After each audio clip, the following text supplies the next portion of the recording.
Committee Room 15, sound.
We did ask, just for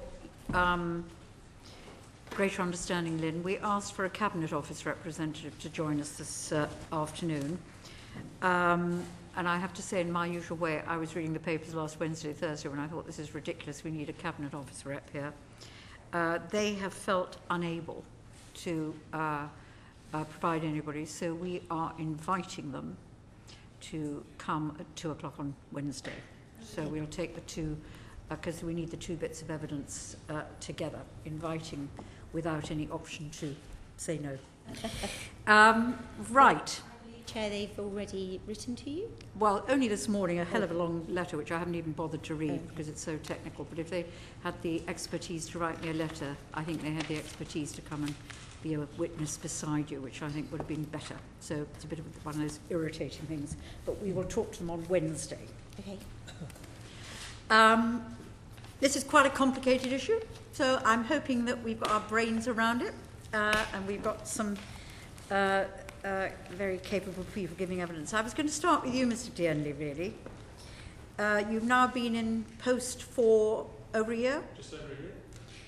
Have you looked at the predicted costs associated with transition to a new, smaller contract regime? Yes, as part of building the business case for the replacement of Aspire, we're modelling all of the costs that go into that. So what are the predicted costs associated with transition to a new, smaller contract regime? What are the costs associated with change? So that is in the business case that's going through approval at the moment. What are they? So we weren't planning to talk about the business case in detail today because it's still got to go through approval. I'm asking you. What are the? It seems to me that there's one of the key issues we will want to focus on this afternoon is not only what's right and wrong about the existing contract, but the challenges of changing. So, and it seems a very big question for us as the Value for Money Committee would be what are the costs associated with that change from CapGemini, Fujitsu et al. Through to nobody with anything worth more than 100 million quid, I think. Chair, it will in part depend on what we decide to do, and so we are... Give us an idea then of range. Well, we're putting together a business case at the moment. We've still got a while to go. Sorry, when you say a while to go, do you mean a while to go before you've got a full business case, or a while to go both, until the contract of the Aspire contract expires? We would anticipate being clear about our preferred option in the spring of next year. You will understand there's a degree of commercial sensitivity about that. Yes. But we think... Just remind us when the Aspire contract expires. It's in 2017, isn't it? But when in 2017? June 2017. June 2017. Yeah. If you had to re-tender this completely, how long do you think it would take you to do? Well, one of the things we'll be looking at is the various options, but I think if you were to ask Mark the question about what does he think the future should look like, I think one of our... I think I'll decide what questions we ask. Richard, I think the Chair wants to get back to her transitional the reason we're interested in the transition is we're interested in what happens from July 2017 onwards. So the Chair and I are actually on the same page on this. And the question, therefore, is not, with respect, what does the future look like, but if you had to re-tender it, I mean, my assessment of this is that it would take more than 2 years to re-tender a contract like this. So July 2017 is pretty near, actually. So you should be pretty near being in a position where you are able to retender, and in your words, you're still some way away. You've been renegotiating the 2012 renegotiation, but without any conclusion so far for 3 years or 2.5 years. One of the issues for us is in looking forward. I think what we would recognise is that the Cabinet Officer's view about how you manage large IT is something we concur with, and therefore we are not looking at going forward for a procurement which is the same as the large-scale procurement that we did. I understand that. I'm really interested. That will affect the cost. So we want to look. I think one of the things that So I want to ask you a whole lot of questions about transition, right? And the first is, inevitably, rather than renegotiating or even looking at the sort of contract you've got us with CapGemini et al., renegotiating where Cabinet Office want you to get to will cost. It will cost. That process of transition will cost.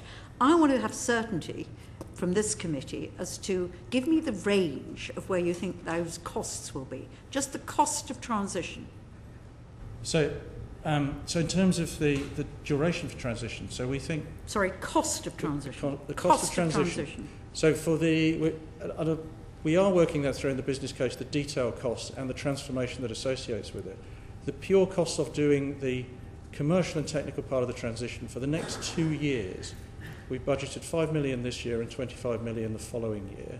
But I would emphasise that those are budget figures at the moment. As we're going through the business case, we're actually reworking those, looking at the numbers of people and all the things required. We will come to Richard's point about that's the actual your staff costs. Yeah. There will also be costs involved in transitioning staff and transitioning equipment and perhaps offices, right?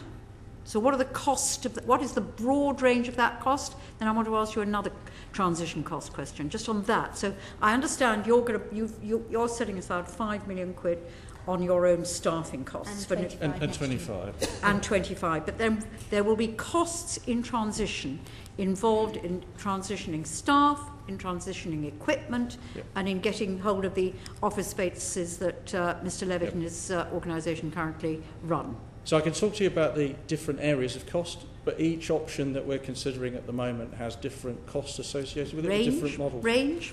I don't think I can tell you the ranges today because we're still working through that part of the business case, and we haven't finished the analysis. You must have some idea in your brain what the range is. Well, we think by the time we've done the entire transition and we look at the run rate for IT within HMRC, the total cost base will have come down more than 25%. But the actual costs of going through the transition are what we're working through, because as you say, each option has different bits of whether there are 2P involved, whether we're bringing people in-house, whether we're moving to other locations, the building element. And on top of that, we've got the transformation of the applications, because through this transition, we need to rationalise applications. We have too many today. And also, particularly in the area of hosting, just moving what we have today into a different world doesn't actually satisfy the needs of the Cabinet or any Cabinet Office rules or anything we want to do. So in that area, we've got quite a lot of infrastructure transformation work to do. Okay, so can you just pursue that for a second? I mean, you're saying because of the 100 million limit and that the current cost of hosting 187 million, so that just switching it wouldn't help or work. That's what you're saying. Well actually, I think if I understand the rules correctly, the 100 million is for things other than hosting. Hosting, the rules on that are to rebid it every 2 years. But I don't think we want, well, I know we do not want to move forward with what we do today. Today we have very dedicated infrastructure. Actually, we agree with what Cabinet Office say.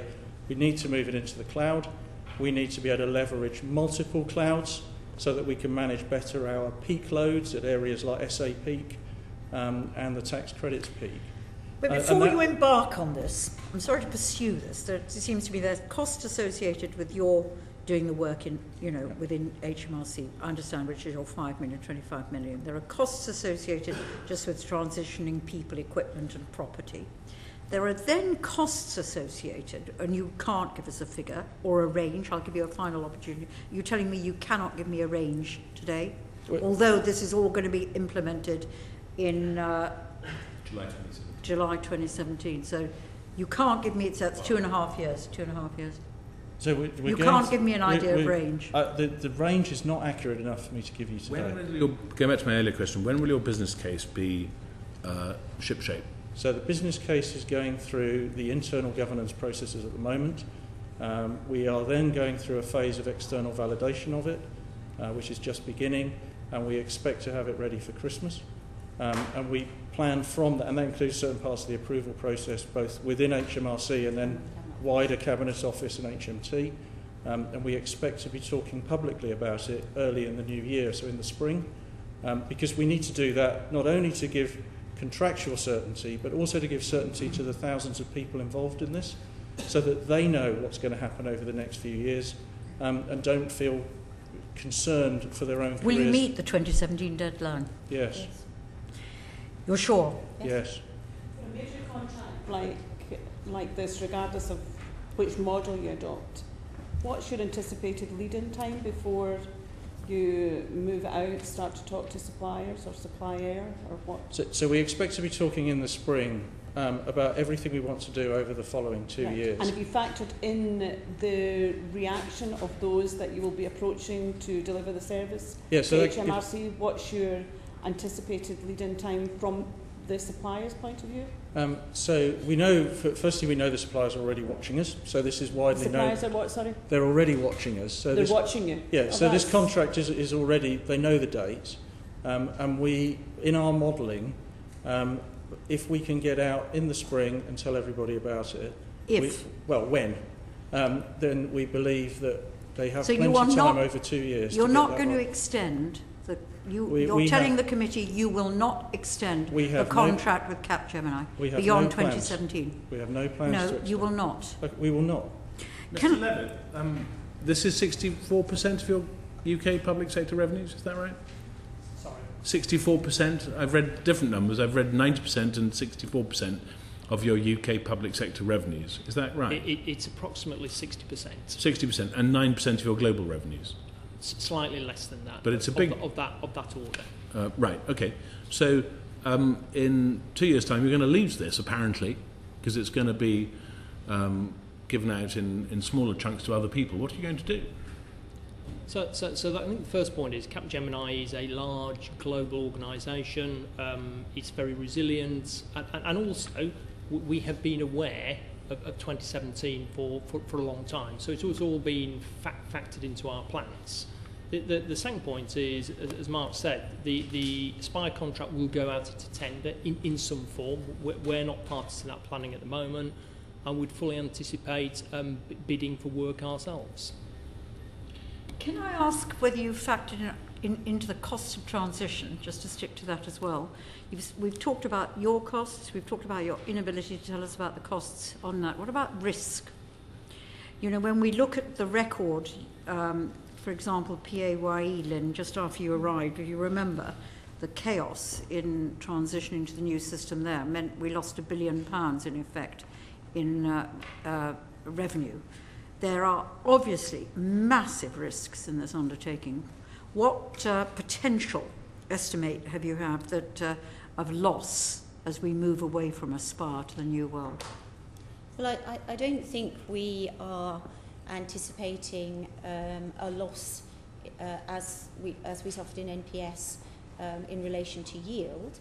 I think we have expectations from... You may have expectations. All I'd say to you, the realistic... No. You're doing a massive thing here. No. When you just even tried to do PAYE, which I don't know if that was part of this contract, presumably it was, you lost £1 billion. I cannot believe that there is not a risk to that we will lose money out of the £500 billion we currently collect through the Aspire contract.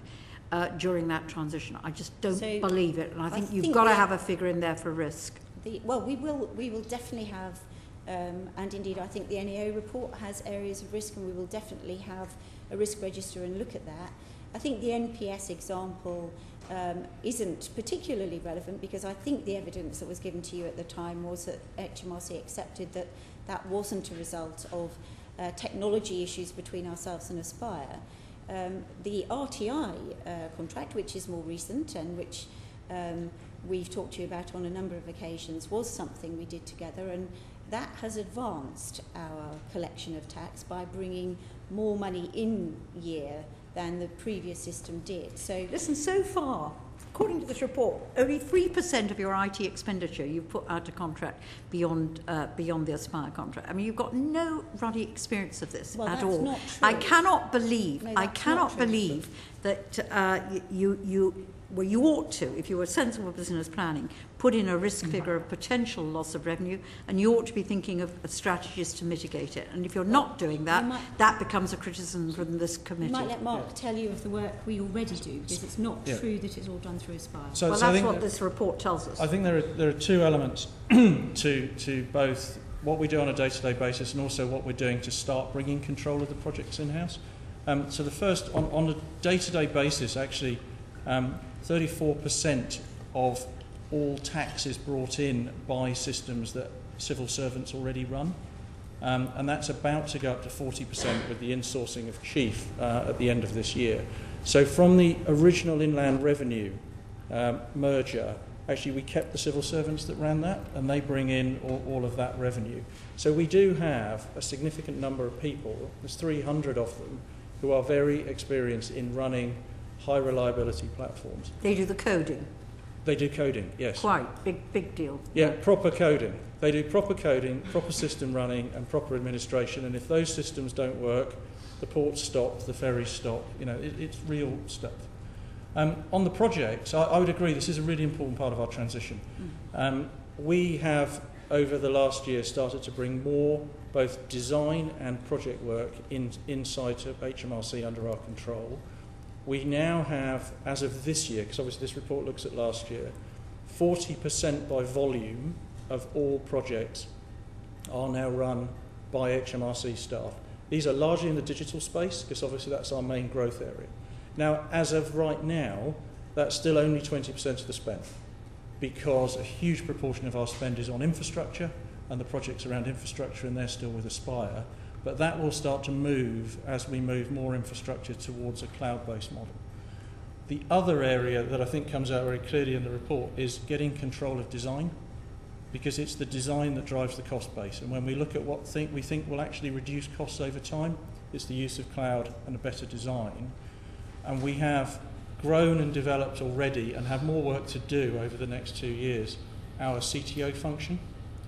So that more, technical design function, so that more of the architecture is owned by us, more of the designs are certified by us, and those three things. So we've got the experience of running stuff, which we have to grow. We've got more and more control we're taking of delivering projects, and on design, which if we get that right, it will be the thing that changes the cost base and the service levels. We're doing more of that ourselves. And digital has been the vehicle that has helped us grow that. This has been done in slightly over 2 years. Yeah, well, we're a year into the project already on that one. But, at this point, looking, forward, you're talking about the spring, and all of that is going to be there. That gives us two and a half years. That's right. I would say we have 1,500 people in HMRC in my department today. There's some really good people that we already have based on that history of doing things. And we have a lot of work to do with growing the team from the bottom, bringing in a lot of apprentices and graduates. We're growing the team at the top, bringing in experience both from the civil service and from industry. And then the area, actually we start recruiting in the next couple of weeks, is our middle management layers and our technical experts to actually grow that capability. People is a really, really important part of this. I think we all accept that, and we'll probably ask more questions about people. Can I just get a feel for you, and then the Controller Auditor General wants to come in. There is a huge risk of this. It's £500 billion of revenue. I cannot believe in this whole redesign that you haven't thought about the risk to revenue, how much it is, and that you haven't thought about strategies to mitigate. So can you answer that bit of the question? You answered the other bit very... So we do worry about operational continuity. Okay, it's something that's very very high on the risk register, and we're looking, at not only the day-to-day, but also the key business events we have every year, and making sure the timetable around those. It is one of the reasons why it's very important to us to get out to the people involved in running Aspire today, early next year, to give them clarity of what's going to happen over the next few years. Because what we really need is some of the really skilled people in Aspire today to continue working with HMRC, whether that's still with CapGemini, whether that's with other people, or whether that's with us, depending exactly how the contract is broken up and who wins it. We need to make sure those people want to come on the journey with us. It sounds a little bit like the reorganisation of the health service. There are lots of people you need, and you make them move around and you put different labels on them, but the same skills are still required. You see, it sounds to me like you're doing this because you have to, because the Cabinet Office rules say this. Are you saying you wouldn't have to do it if you didn't want to, Lynn, when you were shaking your head? No, absolutely. We think it's the right thing to do. No, but that wasn't the answer. That wasn't the answer to my question. I didn't ask you, do you think it's the right thing to do? We're not doing it because we're being made to but do if it. But my question was, if you didn't want to do it, would you not have to do it? Yes, I think we have. Yes, you would have to do it. No, I think we have a good. I thought this was a mandate. There are 19 red lines which are drawn by Cabinet Office. I know Liam has set some of them out in his letter. There are provisions for... We haven't had the opportunity to read his letter. But there are provisions, only got it this morning. There are provisions for there to be exceptions. We don't think we need any or many because we think this is what we want to do. But I am confident that our working relationship with Cabinet Office is strong enough that if we made a strong case for an exception based on Mark's technical and professional knowledge, that we would get it, yes. I don't think we would be forced into an area where we were technically and professionally not sure that was the right thing to do. And I think the reason I'm confident about that is Cabinet Office and Treasury colleagues are completely built in to the steering group mechanisms that Mark's put in place to plan the future. Mr Dearnley, you mentioned you've got 1,500 people. The report says 95 of them work on Aspire. And Mr Levitt, you've got, I think, in CapGemini itself, around 2,500 people who work on Aspire? 2,500 CapGemini. Right, and then other people who work for the primes and other smaller subcontractors. Of the other, I think it's 4,000 people in total, isn't it? The other 1,500 people, how many are Fujitsu, how many are Accenture, and how many are the other 348 subcontractors, roughly? Most of the 1,500 will be Fujitsu. How many of the, of the 1,500, how many? 1,400, I'd say. Okay. 1,400. Yeah. So if you look at the 4,000 people, as in the figure you reiterated, the majority are CapGemini and Fujitsu. Yeah. And then you've got roughly 100 Accenture? Of that order. Yes, okay. I'm very happy to come back with precise... Yeah, no, please numbers. do. We'd love a note. And there are, underneath that, some 350 subcontractors who are employed to do very specific things. Correct. The management of that process of, first of all, the procurement, when one of those 350 subcontractors is asked to do something and it's commissioned and then done, who does that mostly? Is that mostly people in CapGemini? Is it mostly people in Fujitsu? It's both. Within both contracts, we have subcontractors that we manage. So there will be a split between the two, probably more in CapGemini than Fujitsu, but they are directly managed by CapGemini. And of the 3,900 people, 2,500 in CapGemini and 1,400 in Fujitsu, of the 3,900 people that you've got on this, how many of those 3,900 are engaged in this process of dealing with the subcontracts? I don't have that precise well, give me detail. a rough idea. I couldn't do that because... Well, because you see, if Mr Dearnley is going to be doing it in the future, he's got 95 people at the moment working on this. Knowing that number is quite important. Plainly, the 95 is not going to go up to 3,900, is it, Mr Dearnley? No. So, is it 96, or is it 3,899, or is it somewhere between... Presumably, it's somewhere between one and the other. So I couldn't give an answer to that here today, but what it does highlight is understanding the plan. We don't have access to the plan, and probably for good reason, given the competitive nature, and also then the transition. And clearly, the question you pose is something that needs addressing as part of a well thought through transition plan, which Mark and his HMRC guys will need to work through. Because all that management skill currently sits either with CapGemini, Mr. Dearnley, or with Fujitsu in the most part. And in this new world, where there are going to be far more suppliers, the need for the management of that skill, which you've effectively currently got outsourced with these two primes, is going to sit with you. And I'm not sure, Mr. Levitt said he needs clarity on this. I'm not sure from what you've said so far that you've got clarity on it yet. So we have a model that shows exactly But if you've by got a skill model, type. you've got costs, Mr. Dearnley. You've So, got costs. And opportunities. Yeah, make Well, sense. you've got. Well, I want to know the costs. Why won't you share the costs with us? Through the little... to talk about the savings, but not about the Yeah. costs. Well, I think what are we the would say costs? to you is that the overall ability to run this at a significantly lower cost as we go forward. Well, then tell us the costs of transition. Can we, that you've got. I would like to come on to cost, but let's stick with the management and the people and the skill Yeah. at the moment, because plainly at the moment it sits in one place, Yeah. and under your new model it's going to sit in a new place. Yes. And the chair wants to know how much it's going to cost. I want to know how much of it there is. So we want to know about quantity and we want to know about cost. And then we might come on to another question, quality. And you've already said the skills are going to continue being required, even though they might get rebadged. So let's just start with the people. Roughly, how many people do you think you're going to need on top of the 95 you've got already? So I'll do this from memory, because as I say, there are different options, different ways, because actually we won't because of hosting changing and moving to cloud, the Fujitsu bit wouldn't necessarily be included in this.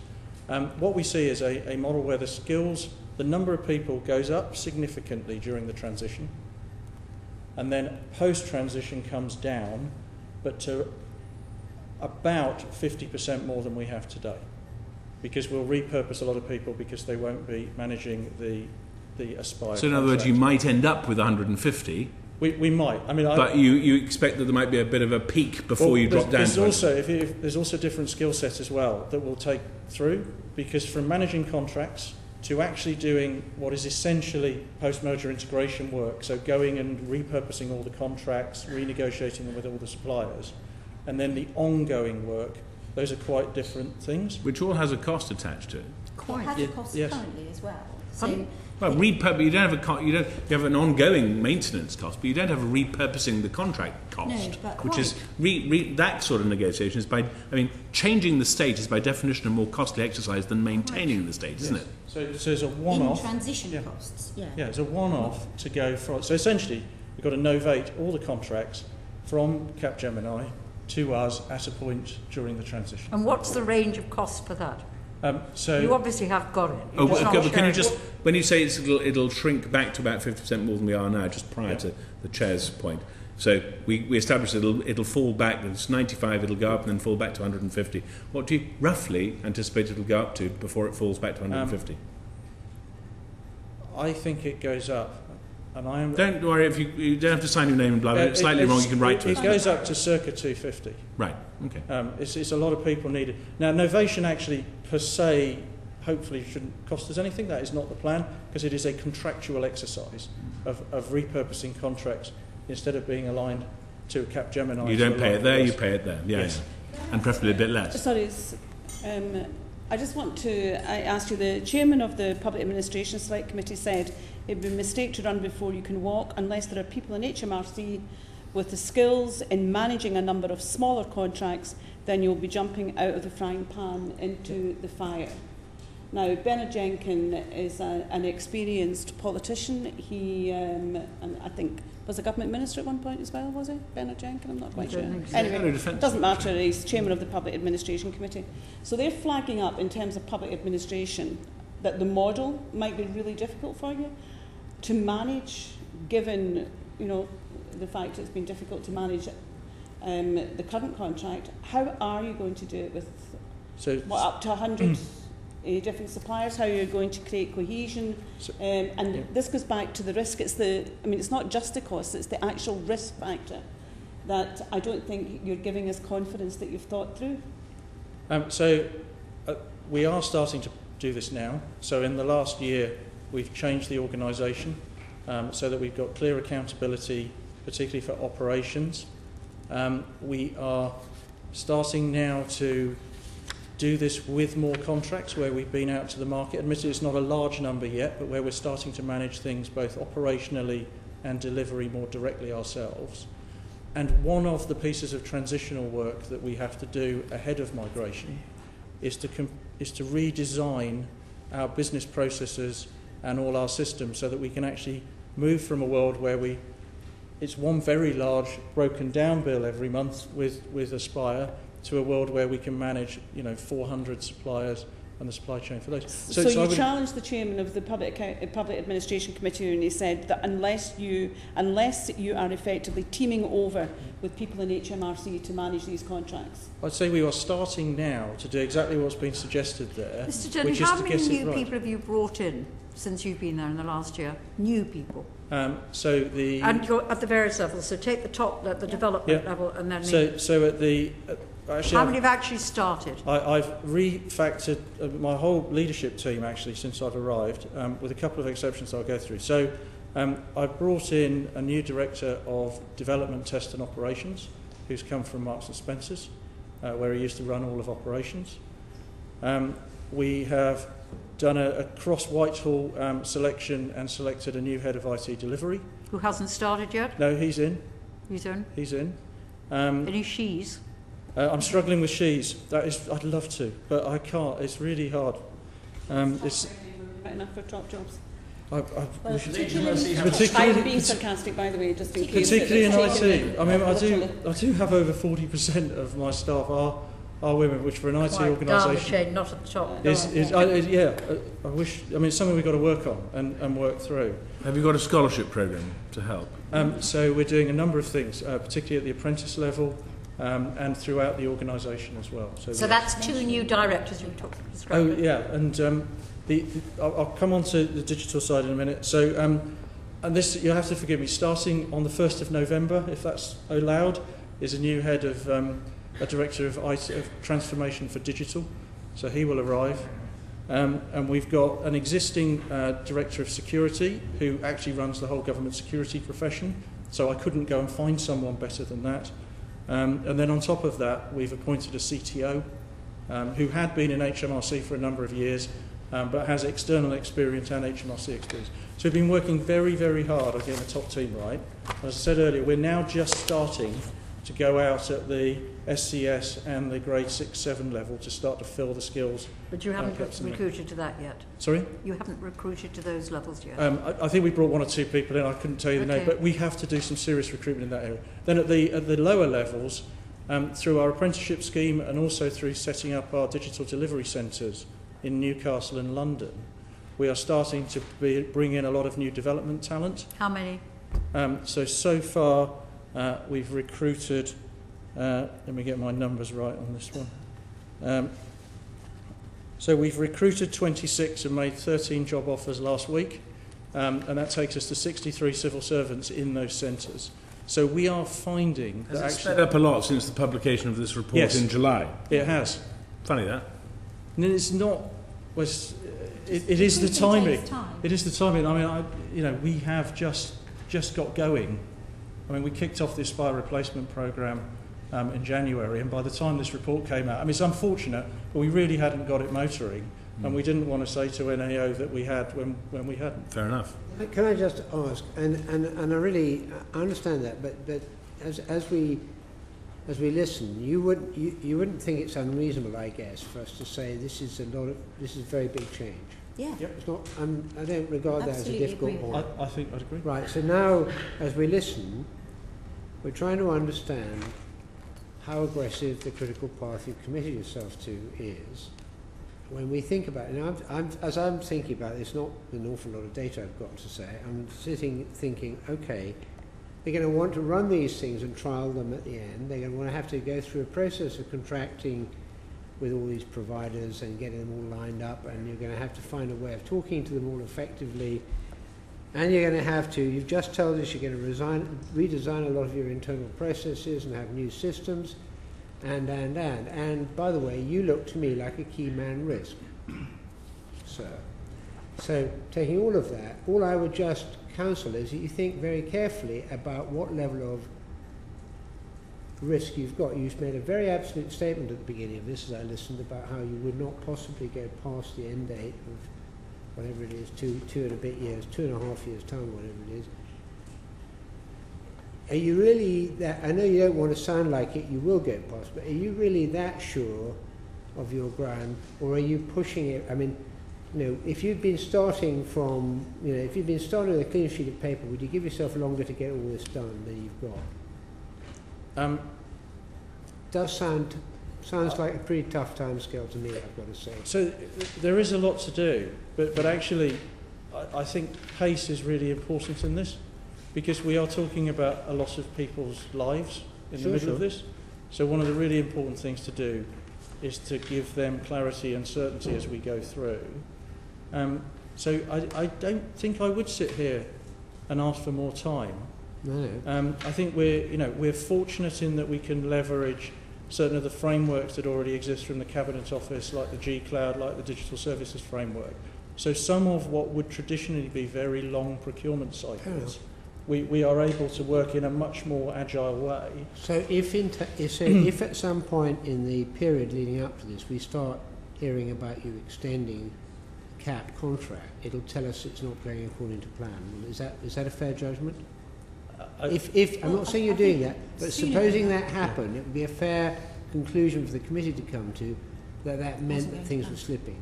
Well, look, I think sooner than that. We're not deliberately not sharing with you. It's just not the right stage. No, I would be more than happy for both of us, or just Mark, to come back and have a full conversation with you in the spring, and to talk about our emerging plan, and to talk about some of the detail of that and why we have confidence.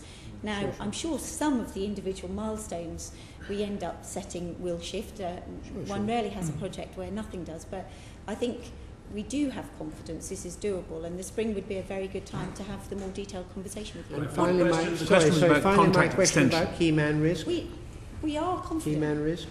Yes, I've nailed his feet. What risk? Amos, I missed the first one. That I would lose Mark. If you lose Mark, how much trouble are you in? So I'm not trying to polish you up, I'm just asking a question. I would like to think two things. One, I've hired a great team, and I'm really pleased with them so far. So this is not ever about one individual. And the second is, I also genuinely believe there isn't a more interesting job in technology and digital in the UK. So I don't. On the basis, I'm probably in control of that. You seem like a pretty good egg, frankly. But we have seen in many projects a huge turnover of chief information officers.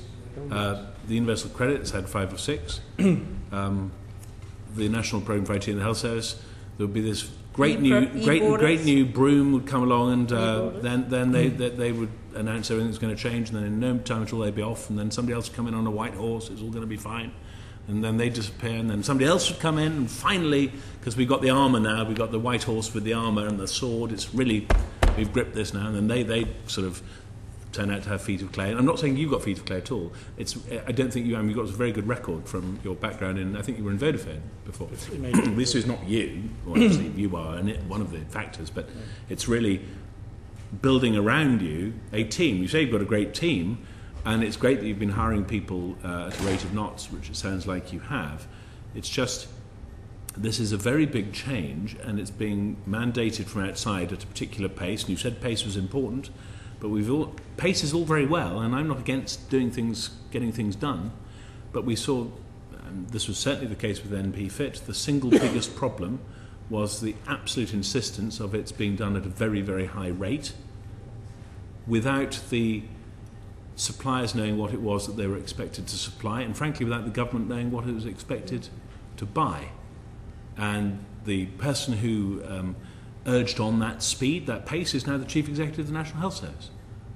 He was working in Downing Street at the time. So, we have been here before, and it's nothing personal, and I suspect that your track record commends you very well to this job.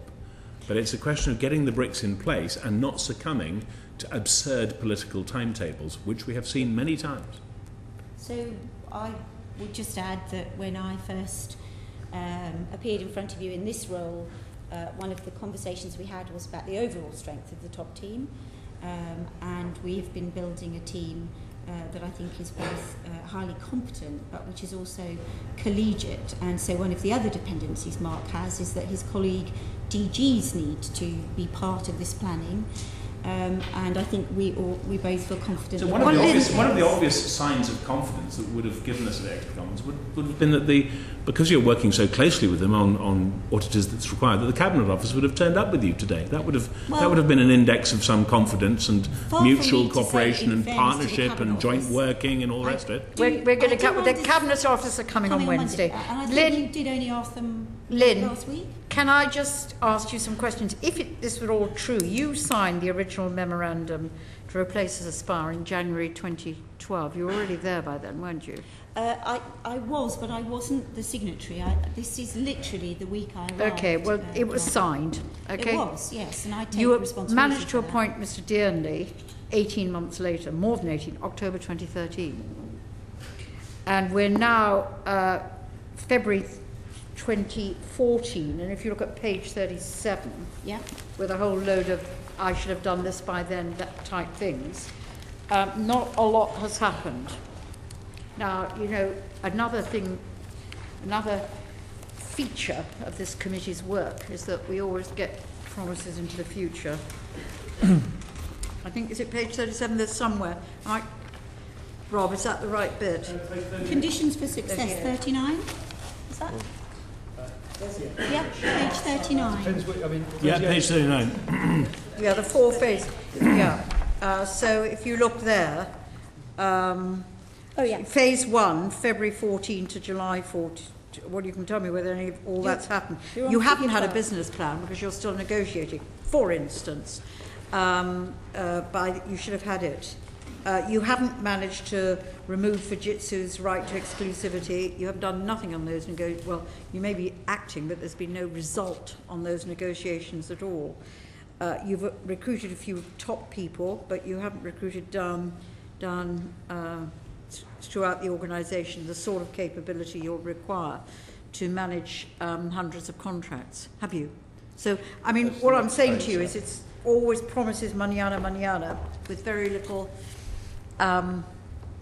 evidence to us that you're delivering. So I think the MOU that I inherited from Leslie and from Phil Pavitt was a very good base for this period from 2012 through to 2017, and there are elements of that memorandum of agreement that I could have wished to have gone a bit faster. Andrew knows that. But I think there are a significant number of things that we've done under that MOA, both whilst Phil was still with us and since Mark arrived, which are very important prerequisites for the change.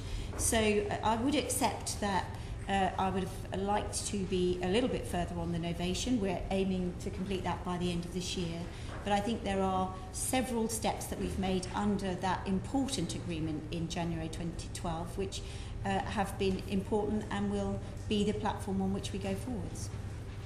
But you can see why we're sceptical of your 2017 delivery. Which is why, you know, it's a genuine offer that I would really like us to come back and talk when we're a little bit further forward. We have a duty to the commercial world we will be procuring from to go out properly and cleanly.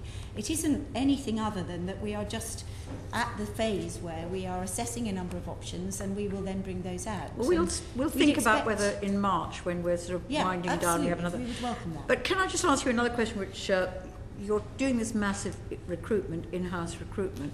What I don't get is how does that fit in with your headcount constraints and your financial constraints, administration constraints? I don't see how you square that circle. So overall, our spending review required us to make efficiency savings as other government departments, and I think NAO's work with us so far would confirm that we are on target to deliver those. We're slightly ahead of target at the moment. We will have reduced our spend by about 30%, but we also have had the benefit of investment in certain areas. You will sometimes say we should have asked for more. One part of that overall investment has been about things that generate additional yield, and many of those lead to investment in technology. But in addition, a 200 million figure was agreed with us to generally invest in digital. So we are reducing numbers in some places and increasing them in others. In this area, we may need to come to an agreement that in working out what efficiencies we're making, you don't just look at headcount, because certainly if some of what's been outsourced comes in, you are going to have less contract spend but more people, and so we may just have to make sure the maths can be followed through. But we are confident that we are achieving the savings we were required to, and we are confident that these changes will actually give us the platform for making significant savings in the next spending review. And I would want to emphasise that there is a big transition, it is risky, and we will pay serious attention to the risks, but it is also a significant opportunity for us to serve the country better, but at a lower cost. When you said... some of the recruitment will be from inside the civil service, other elements will be from the market. So it will be a fair and open competition across both. Right. Yes. Can I ask how you anticipate recruiting in what is a very competitive market where, frankly, young, smart IT people not quite can name their own salary, but certainly are earning significantly more than anybody round this table on this side of the certainly on this side of the table. How are you going to recruit into that market and get the brightest and the best to deal with what is becoming a really complex management issue in terms of IT? So that worried me when we started this, because I had that concern. What we've found as we've gone out to the market is that because of the scale of the digital transformation we're doing, and because of the scale and the enormity of IT within HMRC, we are extremely attractive. Now, we're not going to build everything in London, which is a overheated part of the IT industry. That's why we're opened a centre in Newcastle. It's why we're doing things up in Manchester. It's why we'll keep working in Telford, which is where the main area of our teams are. And it's why we're looking, and Southend the same. So we're actually finding, and as I say, we had the recruitment last week in Newcastle, that we are becoming a go-to place. Now, we're looking at how we keep that sustainable, because this is not, this works for 3 years. That's not the right answer. It's got to be sustainable over 5 to 10 years. But that's part of the planning we're doing in the business case. Would that be your opinion on the market, Mr. Levitt? That HMRC is such an attractive proposition that bright-eyed and bushy-tailed young IT experts will be flocking to them? So I think, first of all, it's absolutely fair to say the market, the IT market, is fiercely competitive, and we all have our challenges. I think it's equally fair to say what HMRC are doing is ambitious and interesting. I guess. And doable? Sorry? Doable? Are we talking about the whole transition? I think our assessment based on what we know is that it is doable. But in the time frame? But I think rapid progress is absolutely needed. Is it doable in the time frame? We think it is, but there needs to be a very aggressive and ambitious plan to drive that. Can I deal with this sustainable issue of staffing? Because my impression of the industry, the IT industry, because effectively that's what we're talking about now, is that people move around it. They chase the salary, they chase the challenges, as Mr. Levitt has pointed out.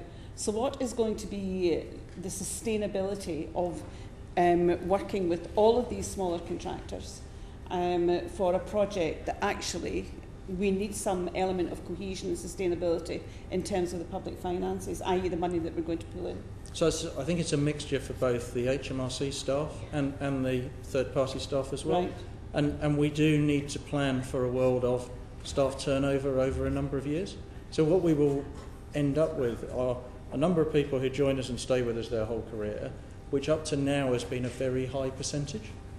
Whereas we're planning into a different market now. We're planning in the future for that to be a much lower percentage. So we will have a graduate recruitment process, we will have an apprentice recruitment process, and we will need to overstaff, build the front-end pipeline, and we will create skills that will be useful in the rest of the IT market as well. So we will lose 30-40% of our people after 3 or 4 years, and that's something we have to plan for.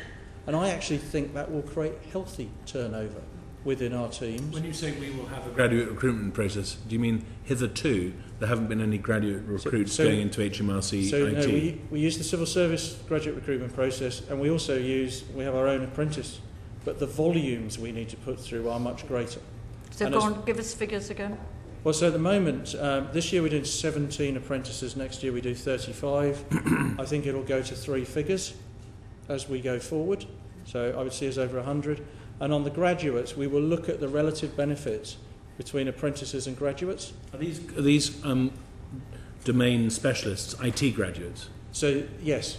Right. And Yes. part of going for some of the big city bases, bluntly, is that we will then work with the universities in those areas. I'd like to see us not just wait until they work for us, but to think about whether there are projects they can be doing with us. So it's, we think it is exciting work, and I think the change Mark is talking about is a change whereby we would accept that for some of the young people that work with us, doing a good job with us is career enhancing for them then to go on.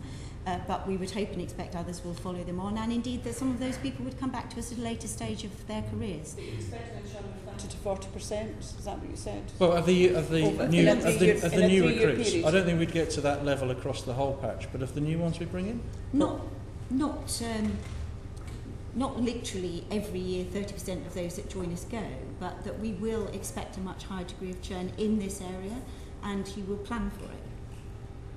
Can I just ask something? Sorry. If you said earlier that this is a risky transition, and of course it is, and I accept that, is it one from which there really isn't any way but to keep going until you get it right? In other words, we had this discussion about real-time information. We had it about PAYE as well, and we've been in a situation where I think actually the committee was supportive to HMRC, saying you've got to go on until you get this right. Is this so central to your undertaking that you really must, even if, I'm not suggesting, of course, we're at the stage when we don't think anything will go wrong, I appreciate that, but supposing it does at some time in the future, you're still going to have to hack it out, aren't you? Is that fair? You're going to have to go on until you get it right. I think what I would say is that we don't envisage this as a single it. So right. there's but not... it's a new way of providing way your of systems working. infrastructure, and having changed to that new method, that's really the method. So you're going to have to make that work. I don't consider that a fault. I'm just trying to understand. I think yes, we will move to a model. I would be very surprised then if 3 years later the model was identical. I think this is a model that will iterate and iterate and develop and change. Some about how technology moves, and some about what the needs are within HMRC. Can I just ask... I just want to know, sorry, Margaret, this is what... I just wanted to ask you, though, given that there are risks, what would you say they are? What are the primary risks that you face in this very extensive project? Just so as we understand what you think they are. Well, I think we've already talked about the fact that we do need to improve our own capability. I think we also would accept that we need to ensure that we manage probably a wider range of procurement activities. The approach when we put this procurement out in 2004, and indeed the EDS approach before then, was a huge effort for 10 years and then not very much, whereas this is about procurement as we go forward. So we have not only to increase our technology skills but our commercial skills. I also think that we do have a need to make sure that we are better at designing what we need. So we have taken a long time to scope and build some things, but then we've been locked into them for quite long periods. And some of that has meant that we've not been able to take advantage of changes in the market, not only the way things are done in HMRC, but the way they're done in the market. So I think we've got to have the kind of designing and architecture skills that we don't have. So there's kind of opportunities and risks throughout that.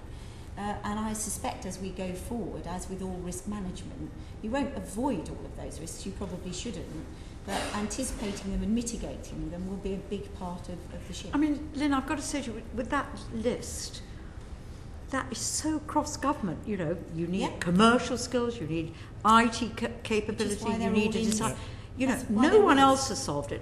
Why on earth you think you can do it within this close, very, very tight time frame with so much at risk? I keep going back. At the moment, we'll come to Mr. Levitt and how he manages the current contract, but it is £500 billion worth of revenue that we depend on him to get it. How do you think you can do it? astounds me. It just really, I don't believe it. It's certainly, because we haven't seen a bit of government where they've got the commercial risk. We haven't seen it. I mean, I sort of sat down with John Brown the other day and had a cup of tea and said, well, which project has gone better? And the only one was actually one he couldn't talk about. It was GCHQ. So, you know, it's getting those commercials, getting the IT skills, getting the design skills. We have failed across government. Why should you do better? Well, Why should you do better? I would put RTI down as a good example of a major project which we've run recently with Aspire. Yeah, they did it for you. Well, no, it would be wrong to suggest we've literally sat back. And indeed, if I might say so, Chair, I don't think it would have just been Aspire you would have asked to come to the committee if something had gone wrong with RTI. I think you would have had me accounting sitting officer. here. Yes. We also have done a number of smaller but very innovative projects. Mark could perhaps tell you about what we've done in relation to tax credits, where we've stood up a new digital offering in very short time, which was entirely built in-house and which within 8 weeks delivered services for 400,000 people. So I would reject it's to a value of what? Well, the value of that one was 400,000 people who otherwise would maybe not have. The value of that is that they got their renewal done on time. Actually, it's a different bit, because 85% of this is these big projects which get the money in. But some of the things that secure the 500 billion are NPS, which although there were issues in serving people well, was a good basic system. RTI, which has taken that further and is proving to be very adaptable and very effective. Some of the big bits of kit are in place. This isn't a greenfield site. I'm good. Austin and then Gita. I'm just reading the Cabinet Office paper. They want to have smaller contracts and more competition to cut down the profits made by the companies. And as I read the profits, I think it's a good job for me to go into when I retire. It sounds 1.2 billion profit for the two companies, which is well, about double what you estimated at the start of the outfit, and about 16% of the revenue. It's very high profit. Now, is that a profit you consider worth paying? Have you inquired into the profit and why it was so high? And is it a price worth paying for what's been a fairly efficient operation? So the contract has increased in a number of ways since it was originally started back in 2004. Obviously, it was initially identified as a contract vehicle for inland revenue. When the merger became planned, Customs and Excise came in. That brought about $1 billion additional into scope. Technology has just become a bigger and bigger part of our business, and I think that's brought about another $3 billion into scope. And then we did agree to an extension to 2017, and that's brought about another 2.3 billion in. So you agreed that 3 years into the contract, which seems madness to me. Well, but that's what. I'm just trying to articulate the elements. That but it was mad, wasn't it? 3 years into a contract to then agree an extension on a 10-year contract. It's madness. I think we would say that large contracts of this nature are not the right way to run the business in the future. But Mr. Austin. So it was madness. Mr. Austin asked me a question, and what I would want to say is I think this has been a fairly expensive contract, but I think it has given us high quality and it has given us stability, and those were the things that were asked for when this contract went out. Mr. Dearnley, it was madness to extend the contract 3 years in. We have already said to you that we believe the changes Cabinet Office are proposing are to our was it liking, mad to extend this contract? Because we think we can save money. I think was it mad? I think it would be wrong to contract in that way again in the future. Was it mad? I don't think it was at the time. I think this was the way IT was done. I don't think any 3 of us years into a contract. Even I, not the greatest IT expert, wouldn't extend a contract 3 years in with another 7 years to run at a cost of £2.3 billion. Madness. You always accuse me of jam tomorrow. I'm telling you, I would not envisage running another major 10-year contract. Would you have done that, Mr. Dearnley? I'm kind of with Lynn on this. Is that if you were here today and looking at it, you wouldn't do that now. But if you go back to then. There are many things that we would not do then if we had known then what we know today. Exactly. I think getting the chief executive of the HMRC to admit to lunacy is perhaps a tall order, Chair, and I think we should perhaps stop that line of questioning. Been tried before. You said something very interesting. You said that you thought it was quite an expensive contract, but that it had produced stability and high quality. Yeah. And these are precisely the two things that are potentially at risk now. Well, and these are the things that you must. So, but it you is don't think that the stability or the quality is at risk? No. That's not. Are you saying that neither stability nor quality is on your risk register? No, I'm saying I don't think they are on your risk register. Of course they are. So they are at risk. Well, no, because that's not with a risk register. You look at the things you must avoid happening, and yes, indeed. I mean, I'm not saying just because I'm not actually just being pedantic about this. I mean, that it is a risk does not mean it will materialise necessarily, but plainly, quality and stability are big issues, they are big risks, they are at risk. Now, you could mitigate that successfully or less successfully or unsuccessfully, but they are plainly big issues, and the environment that you're creating, other things equal, instead of nice Mr. Levitt there with his big balance sheet, and he can take a lot of the heat and a lot of the pain if necessary, because, Mr. Levitt, can you just remind us what the annual revenues globally of CapGemini are? The order 10.5 billion. Okay. How much? 10.5 billion. So not to be sneezed at. You're instead going to move towards a new environment with lots of much smaller suppliers.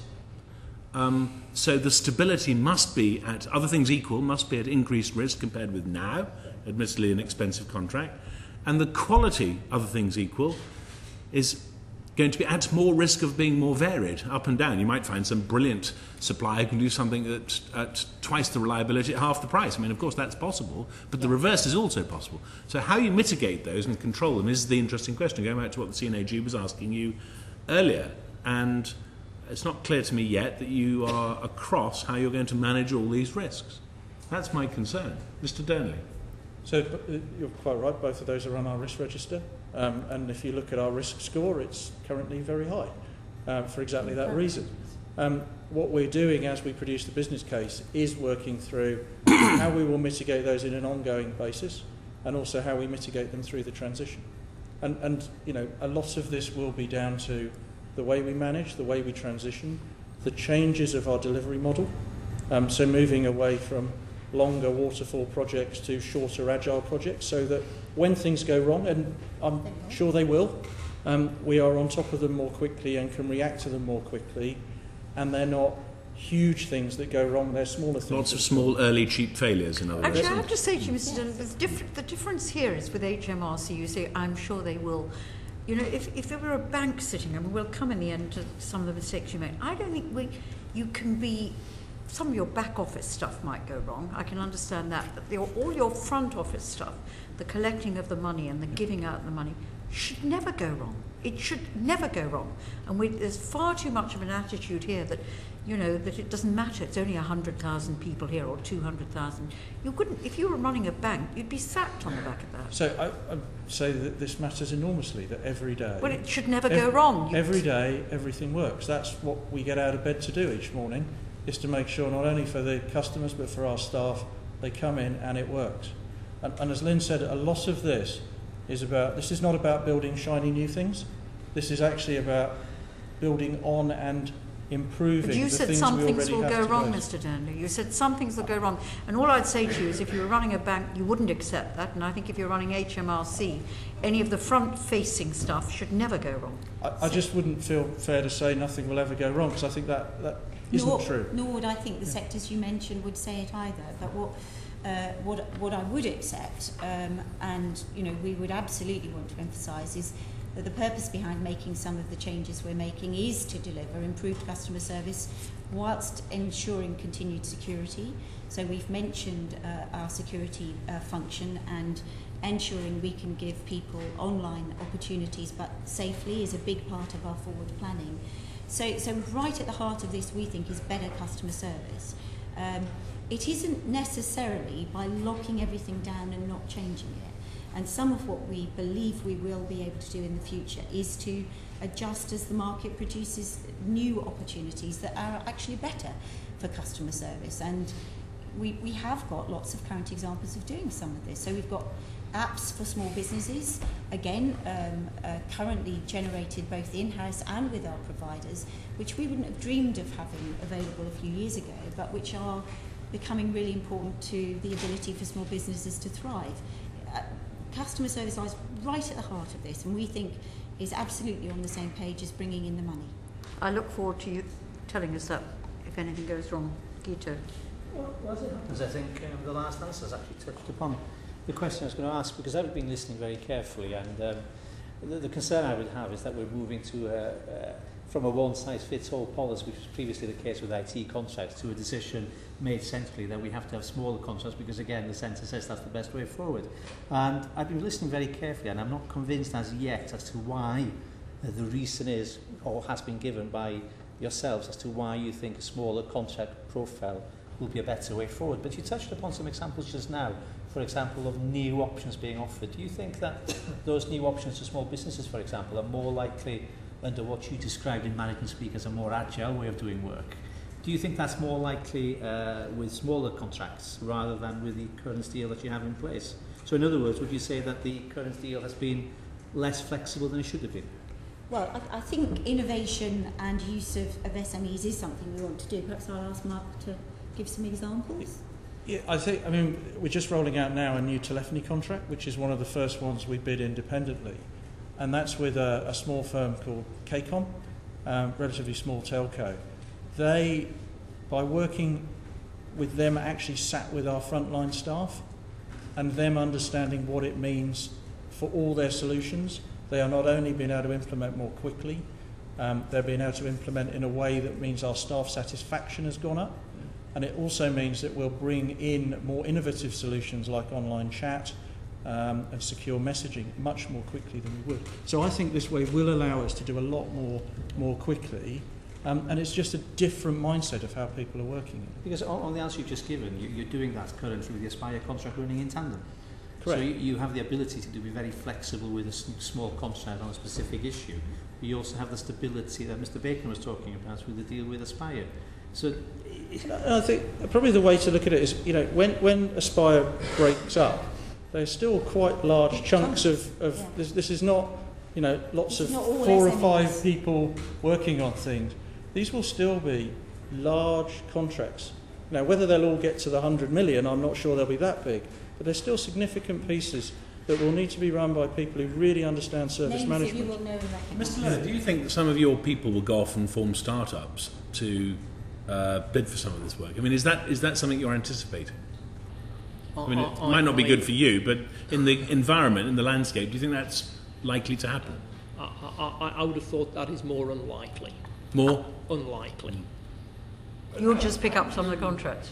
Sorry. Damage the prospects for the big contracts in the way for more money. the Cabinet Office seems to think by turning to lots of small contracts. You damage the prospect for big contracts like this by an inordinate level of profits on this. So I'm not sure I agree about the inordinate amount of profits, but it's 15.8, Austin. It's not inordinate. It's high. It is entirely the industry norm. If you take the NAO's own benchmark, comparators across government public contracts, the Aspire margin was actually lower. So we are sort of confident it is an industry norm margin. I think coming back to your point, I think all of these models can be made to work. I think there are benefits, and a long-term deal like Aspire, it's satisfying, I think, very well. HMRC's ambitions, and I think we have a rock solid service on which to collect £500 billion of tax, and that needs, I think, to be considered very, very hard, as I'm sure everybody has talked about today. But equally, organisations like ourselves understand how to run contracts that have been broken up, which includes multiple SIs or system service integrators and SMEs as well. The critical factor, I think, is understanding what the objectives are and then looking at the model that best fits that, and then having a credible plan to make sure that when it all goes across, we don't leave anything that doesn't work, because there aren't many organisations that collect 500 billion a year through systems. So I think if you look at the Cabinet Office guidelines, it's not for us to, I don't think, agree or disagree. It is policy. Those models can be made to work. There are organisations out there who are making those models work. They bring with them different levels of risk and complexity. And I come back to my previous point. It all comes down to the planning and the transition. And frankly, from a CapGemini point of view, we've always sought to be a responsible partner to HMRC, and we would see ourselves playing a critical role as we work through that transition. I think it's not in anybody's interest for the outcome of 2017 to be anything other than a success.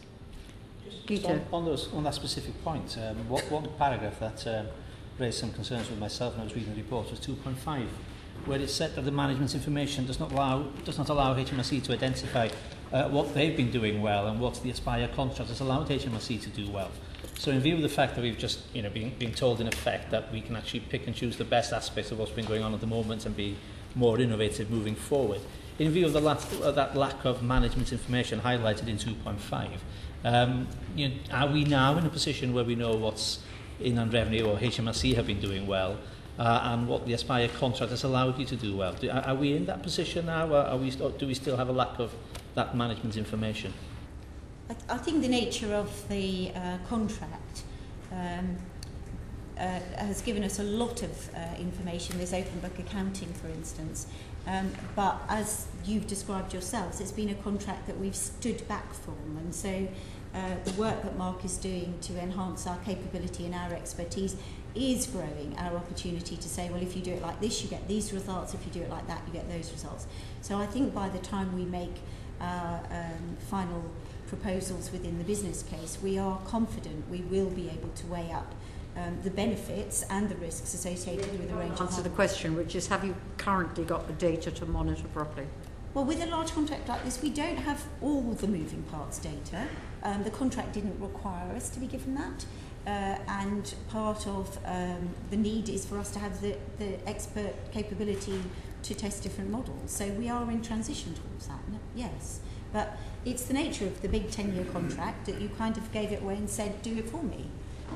And there are huge pluses around that, and there are some minuses. And just in relation to the comment made by Mr. Bacon and by you, Chair, we're not the only people doing this. Much of the big organisation sectors have gone in this direction. This is not some shift we're making against a trend. You would not see many contracts like our 2004 contract happening in big business anymore. This is a shift that is being made across the industry, we think. I would accept that shift is happening. The concern I have is that we see the ability to bring money in being extremely good. Yes. I think we've been very complimentary as a committee about the ability to bring money in. That. But there is a concern that you're moving away from a contract, by your own admission, a contract which has given a great deal of stability in that relationship. But by your own admission, you can't tell me what's working well because of that contract and what's working well because of changes in policy or because of any small contracts going on within your department. That clearly must be a concern, which you can understand why the committee has that concern. Well, I'm sorry if it sounded like... I think we can give you examples. So I think we would say that much of our digital work is being powered internally by views we've got about how our business is going to go. Can you give some examples then? So on the digital one, Lynn's already talked about our tax credits renewal one, which is an app we built in 8 weeks. As she said, 410,000 people used. The other two areas we've got going on at the moment, firstly, all of the digital exemplars, which we're doing with GDS. So we've now got 3 of those. One that allows you to do switch over from getting paper from us to digital messaging from us. One that allows us to for you to update your company car tax. It's the first in a series around PAYE. The other one is for business, so that actually all of their tax affairs are in one single account space. But the other big one is actually we're digitising all of our online forms. So you can now, we've got 300 live so far. Today we've moved them from being paper to a version that actually you can use on your phone or your tablet. Now, if you go today, there's a button that says print at the end, so I'm not entirely happy. In a few weeks' time, we'll have the first one that says submit. And then as Verify comes online and more people can log into their account, you will be able to go online and do more and more things. And just before we started the iForms, how many forms do we have? So we had 1,700 paper forms. By doing the iForms, we've managed to prove that from memory, about 300 or 400 were actually obsolete, but we were still printing them. And then we will actually rationalise the whole thing, so that, because you don't need continuation sheets and things like that when you go online, so we will get it down to about 500-600 in the end. And we hope to have all of those online by the end of this financial year. And then I think just the other thing I would want to say again is, Mark said it and I've said it, but we don't envisage the future being solely about SMEs and tiny little contracts. We think it will be about a wider range, but some of our bits of business are still going to be done in large chunks. And the big players we expect to still be very interested in working with us, and we would hope and expect them to be. So this is very much a mixed economy going forwards, and we don't see hundreds and hundreds of little things being juggled by Mark, single-handedly. We'll have some big players alongside us continuing to give us their input into these very important systems. Well, we've got 350 subcontractors at the moment, hundreds and hundreds. So from what you've just said, are the big players going to be still running lots of subcontracts? Not necessarily, but the big players will still be running some big bits of kit for us, and will have their own subcontractors. I think Aspire has 360 already. So that was my point. But at the moment, everything goes in through Aspire and fans out from there. In the future, we see our own capability growing and us running our own future more hands-on. But I just wanted to kind of give the lie to the suggestion the big players would be off the scene. They will be there as one of a very important part of a more mixed economy. Including food. Reconcile that with the Cabinet Office guidance. You think it does? Yeah. You think it does? Yeah, absolutely. Right. My second question is, you've had major difficulty in terms of managing the costs of one contract. How are you going to manage the costs when you've got scores of contractors out there? I mean, I just think part of this is about having the confidence to know that inside HMRC at the moment, you've actually got the expertise to manage the transition, and I suppose to give us the confidence that we're not going to end up in another few years' time, 2017 or whatever, looking at something which is in danger of failing because you don't actually have the expertise to do what you think you can do. You talk a good game about it, but frankly, given some of the other disasters in IT, we're not entirely convinced. I think that's why we've been spending so much time in this afternoon. So when we talk about managing all these subcontractors, I think it is important to remember a lot of them are software contracts. So in a project, we will have a number of software vendors whose products we are using, be they proprietary products or be they open source with a support contract around them.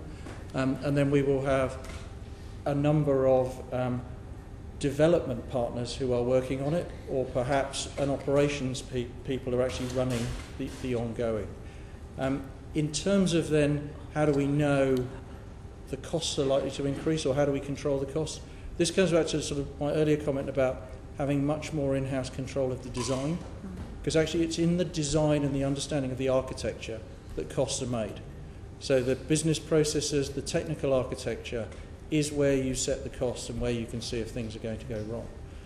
In the transition, again, on many areas we will augment the teams during the transition phases.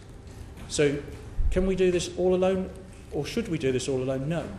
In a number of areas we'll be growing our skills, we'll be growing our numbers, we'll be growing our capability.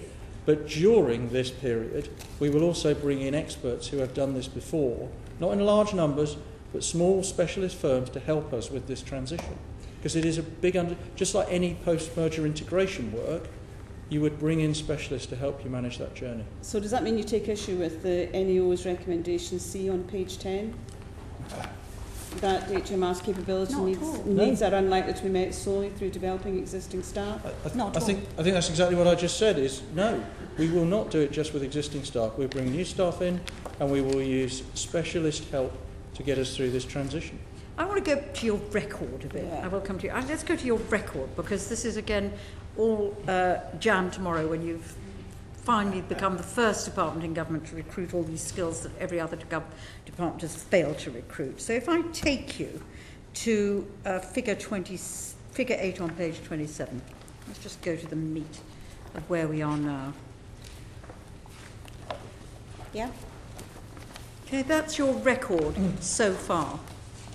You may not have been there, but that's the record of the department. And you know, so far you've told us you've got in 1,500, 25 or so new people. So we're working with who we have. Now, how on earth, if you look at the 2007 change, I mean, that's when you extended the contract. You've said, I'm not allowed to say it's mad, but it's not something you would do mad. Why on earth, at that point, or would you accept that it was unwise for HMRC to withdraw, to lose its right to withdraw services from Aspire? So that it could withdraw services and fund the bit at the bottom now. That's the record of how you're managing this stuff at the moment. You've only got one, not 300 and odd ones to manage. So I think that page captures quite neatly a number of phases of change in this contract. I think we would want, in looking forwards, to balance off the immediate desire to save money against the confidence we are saving money sustainably. And one of the things that we've been trying to do more recently is to make sure that the changes we're making do save money, because, as I've said before, it's reasonable for any government to expect us to be reducing spend when public sector spending is reducing, but to do so in a way that has not only short-term benefits but medium and longer-term benefits. And so we're planning a set of changes that we think will be in the sustainable savings framework. But Lynn, this is where I go with Guido. This is all about we're doing. So we look at your record. So the department, before you were there, I accept that, but the department gave away in 2007 the right to withdraw services from Aspire and procure them. In 2009, even more horribly, it gave away the right to benchmark services until 2011, and it gave away the right to share profits, which cost us something like, it gave away, according to the NAO, £55 million. Yeah. Now your record is, you know, all those three, if I take those three things, and the fourth one being the extending the contract 3 years in to 2017, those are four major concessions that it just looks commercially from this perspective here to be really, really ill-advised, if I use my terms in a more... So I think we have to learn some lessons about what we did in the past, why we did it, and how we can do it differently. I would repeat two examples where I think we are showing you evidence, not jam tomorrow, current evidence that we've done that. The first is that I think the MOA in 2012 did anchor us into a position which begins to allow us to change shape for the future, and I think there was quite a lot of really useful stuff in that. So that's evidence that... But that's intent. No, that's intent. No, that hasn't affected... Well, you haven't managed to renegotiate the contracts directly with Fujitsu or with Accenture, we have not completed the novation, but we are... Well, in 2012. You signed this in January 2012. We're now in end of October 2014, and you haven't done it. There are significant elements of that MOU that have been delivered. There are significant elements of that. Well, those are two key things. That direct relationship with Fujitsu and Accenture were key bits of that MOU. Two and a half years later, we haven't done it. We are working to deliver by the end of the year is novation for Fujitsu, and that is important to us. So that's the first thing. Working towards, but you haven't done it in nearly 3 years. You may want to talk to Andrew about that, but I believe we have a strong commitment to deliver that. The second thing is that when we put RTI into effect, I think you did see us learn a great deal from some of our previous experiences of transitioning large contracts. And that has largely been a project where we have given ourselves space to make the necessary changes as we went along, and we have largely landed that. And there was quite a lot of talk at the beginning of that. It was one of my early discussions with you, that it would all be very difficult. And I'm not pretending every step has been pain-free. We've learned some important things, but we have landed a big, substantial change very well. We've strengthened the team. Mark has taken you through some of the changes we've made at senior level and at lower level. And we are working very closely with both Treasury and Cabinet Office so that we're moving this forward as a whole of government team. And all of those things do cause me to feel that we can make the transition. But just to be clear, we can't stay where we are. If I were to sit here and suggest to you I'm just going to extend Andrew's contract another 5 years, you would rightly challenge me on We're not asking that. We're not asking that. But So the record to date on managing this contract, on implementing the I would say memorandum. it's getting better. Well, I think what we're hearing from you is a little bit what I hate to say this, hear from DWP, which is, the good news syndrome. So you give us a little bit of good news on RTI and the big things, which is the renegotiation with Fujitsu and has not happened. And we see these disastrous concessions given through the contract. Advanced billions of pounds worth of PAYE payments into the year they should have been. It's already working for both ourselves and DWP to ensure that we give both better service to individuals and to the country. It's a major, major contract, and I think we've learned a significant number of lessons. Now, absolutely expect us to sit here and discuss some moments with you about future projects as we go forwards, but I think we are building the ability to do things differently in a way that does give me confidence about our ability to handle this more complex environment. Can you step back for a minute and just encapsulate in a couple of sentences, describe for us in a couple of sentences the model that you are moving towards and how it will look in 2017? Well, happy to do that. As I say, we haven't reached that point of making firm decisions, but we are clear in the future that we will not contract for a decade through one prime and withdraw from maintaining the expertise internally to be a strong and active client. We would want to do that in order to get better value for money without losing quality or increasing risk, and we would want to enable ourselves to move speedily with the changes which we believe will continue to happen at pace in the technology. See, I asked you to describe in a couple of sentences what it was going to look like, and you responded by telling me what you were not going to do. Because we have not until the spring absolutely gone through a range of options and said it's going to be like this, and we'll happily come back. So the range of options we will look at will be within the spectrum that is covered by that description. Can you tell me where else in government has this process been implemented?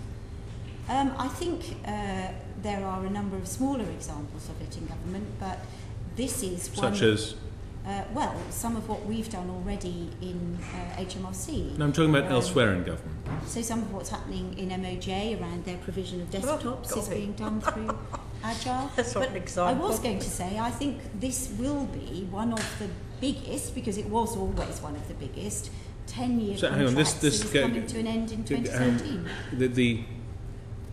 You leapt forward to describing MOJ and getting some desktops through Agile. I was really asking you to compare the process that you're going through to get to a point that you can characterise in a couple of sentences by 2017, and you've said you can't do that yet. And then when I asked you for an example elsewhere in government, you used the example of using Agile to buy some desktops. Are you saying that this process, although you can't characterise it in any detail and won't be able to until the spring, is essentially an agile procurement method? Is that what you're saying? It's certainly more agile, but it will contain some big chunks. So if we talk about Chief, which we are running out into procurement fairly soon, that is the replacement for the system that gives permission to goods as they enter the country. It's a significant contract. It is up for renewal. We will procure that through You just approach. cancelled the procurement on that. No, we haven't. You did in the summer. No. Well, No. I've got it down that there was an IT there was an implementation what and you cancelled it. What we've moved away from on Chief is actually, instead of going out for a large turnkey black box approach to the solution, what we've actually said is we'll stop that process. Could you before you move on, can you just translate turnkey black box into English? Sorry. So we know exactly what it is you're not going to do. So what we're not going to do is a one-off procurement exercise for the complete replacement of Chief when the new Union Customs Code comes in 2017. And by black box you mean? Single, here's a contract, come back when you've done it. And don't tell us how. And we can't see inside the black box. You can have the IPR. What did you stop in the summer? Sorry? What did you stop in the summer? So we stopped the process to do just that procurement approach. Instead, what we've said is we have a reference architecture for how we're going to build it, so a high-level design, and we are going to work, and we start in a few weeks' time to build the alpha trial of proving that reference architecture will work, involving both the end customers, some of our staff, and some specialist SMEs. When we are clear on that, we will then decide how we go to market, whether we're going to build some of it ourselves, whether we're going to build some with other parties, or whether we're going to buy some of the components that would plug in as ready-made software. Okay, given that it is in the nature of these procurements, the history of government IT procurement is just replete with delay. Given how much you still don't know, it seems remarkable how sure you seem to be that you're going to get there by July 2017. That's what I find, I'll use the word incredible, because it doesn't look to me like you've got the bricks in place for it.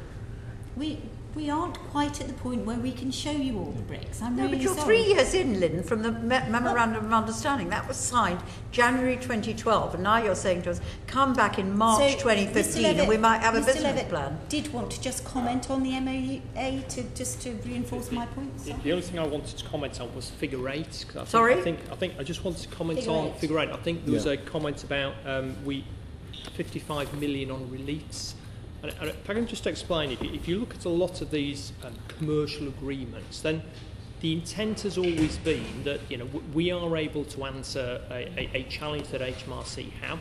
That a lot of the time comes back to creating savings, and over time we are able to recover in some way that cost. But ultimately we end up in the round with an industry norm margin. It feels to me a very equitable thing to do. If you take the 55 million reliefs give from HMRC, that was part of a much wider deal which generated savings to HMRC of 750 million. So my only point in all of this is, just by picking on one or two things... There was an agreement, Mr Levitt, around sharing of profits, right? And that agreement was shelved to the detriment of the taxpayer. It's as simple as that. You may have said we made fantastic savings, and I grant, with the pressure, that's fair enough, but there was an absolute thing in the contract that we would share profits from savings, and that was shelved. It was shelved. Come in support of that, Margaret, if I may, and just to understand it like this. So comparing that with where we're going to be in future, for better or worse, whether or not we think it was all excellent to modify it in those ways or not, whether we think you got a pretty nice deal out of it or not, let's set that aside. By having a major partner with as much financial depth and as much length of commitment and future interest as you had with CapGemini, when you came under budgetary pressure and you need to find some savings, which is really just about annual budget management, which is not going to go away, I think we could probably say in future, in light of future austerity, you had a partner who could take a fairly long view and actually do something, could negotiate with you on a sort of looking forward. I'm just not so clear that you'll be able to do that, and maybe it doesn't matter that you won't, but you will have, when you've got lots of suppliers and you're getting stuff from various clouds and so forth, will you have that capacity, or are you going to have people who you have much more short-term, more precisely contractual relationships with, who aren't really prepared to come and go with you as much as that? I'm genuinely curious as to as you're running your budget strategy, how's that all going to work, do you think? Well, I think we think competition is a good thing, and competition not every 10 years but more frequently. Fair enough. And therefore, if you're running with a number of suppliers in a market where new products are coming to market regularly, we actually think it gives us more direct control. So of course we have benefited from a long-standing and stable relationship with Aspire, but in a sense there are still elements that are hardwired in the current contract which are difficult to change. And so some of those examples would be that we are hardwired into a lot of proprietary kit. It's built for us, it's maintained for us. If we use it extensively, we might get good value, but if our usage drops, we're not getting that high usage. And so in CPU storage, for instance, which is one of the things we're given through the contract, our usage rate of what's made available to us is very low, in the 6 or 7%, compared to an industry norm of 25 to 30%. You don't go too high because then your peak times are hard to manage. But it's those kind of security and stability versus adaptability and the opportunity to take advantage of new offers as they come forward. Now, of course, there's the benefit of hindsight, and it may well be that my successor in 10 years says, well, that was really interesting, 10 years of doing it that way, and now we're swinging back to having big monolithic contracts. One isn't to say, but there are pluses and minuses, and our current view is we can build the capability and the expertise to drive better value out for the taxpayer of one of the very big chunks of our spend.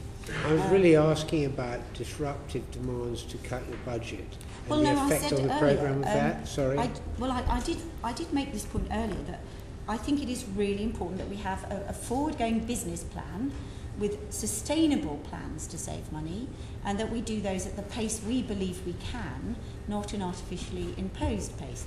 I would have to say that in our work with Cabinet Office so far, we've had very strong support for that. So the pace at which we are planning our digital work is not as fast as some people would like it to be, but we believe it's deliverable. And for instance, Mike Bracken is a very strong supporter of us moving that at the pace that is correct to deliver good service.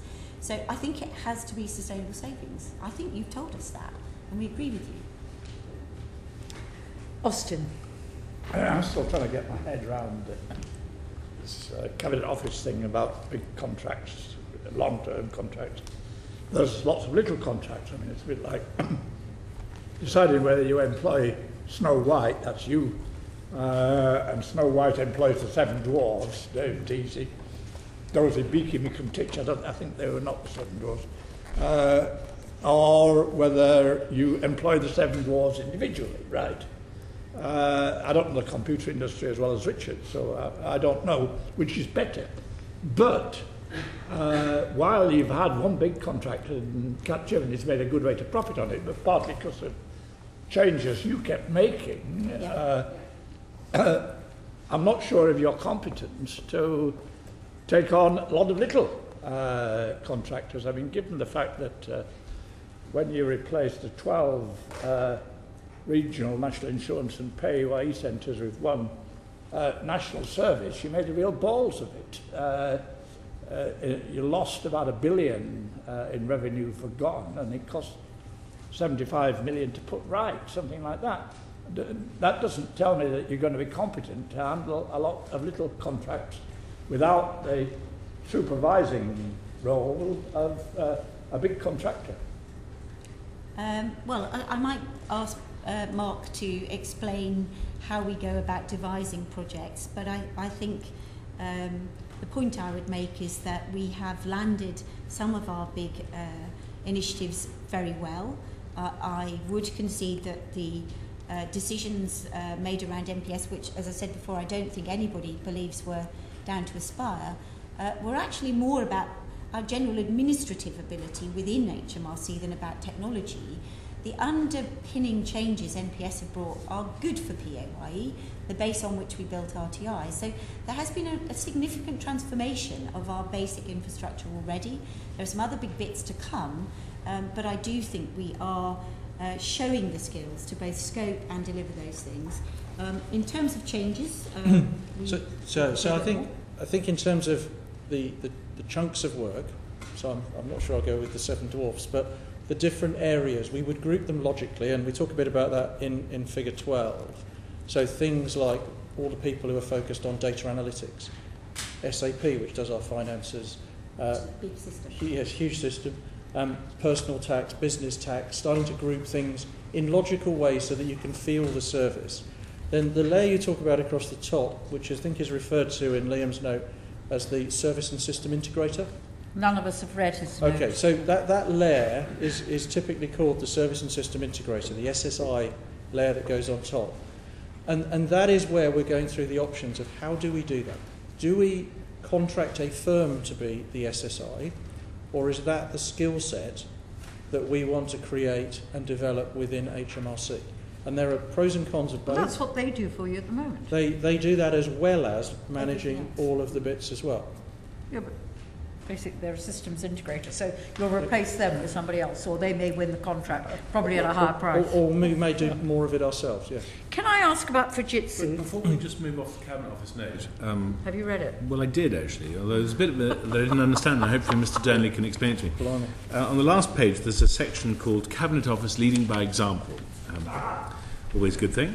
Which says the Cabinet Office is also leading by example. After successful pilots and a huge amount of user research and preparation, that's the Cabinet Office, has started the rollout of new IT and already has nearly 200 civil servants, early adopters, across the Cabinet Office using technology that is as good as they have at home. Now, are we to take it then that people who work for the civil service have better IT at home than they do at work? I would say, I won't speak on behalf of Liam, but in HMRC, sadly, Yes. the answer to that question today is yes, and we are working to fix that. So one of the big programs we've got... So this isn't a mistake? No, there is... People have better IT at home than we currently offer them in HMRC.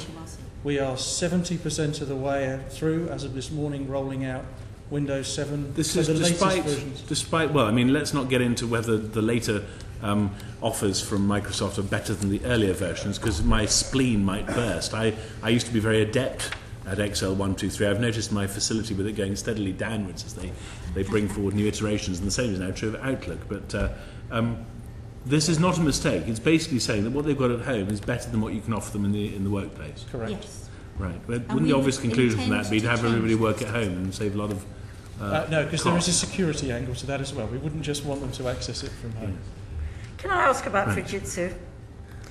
Fujitsu, Cabinet Office has decided Fujitsu should get no further contracts after DWP and NHS IT fiascos.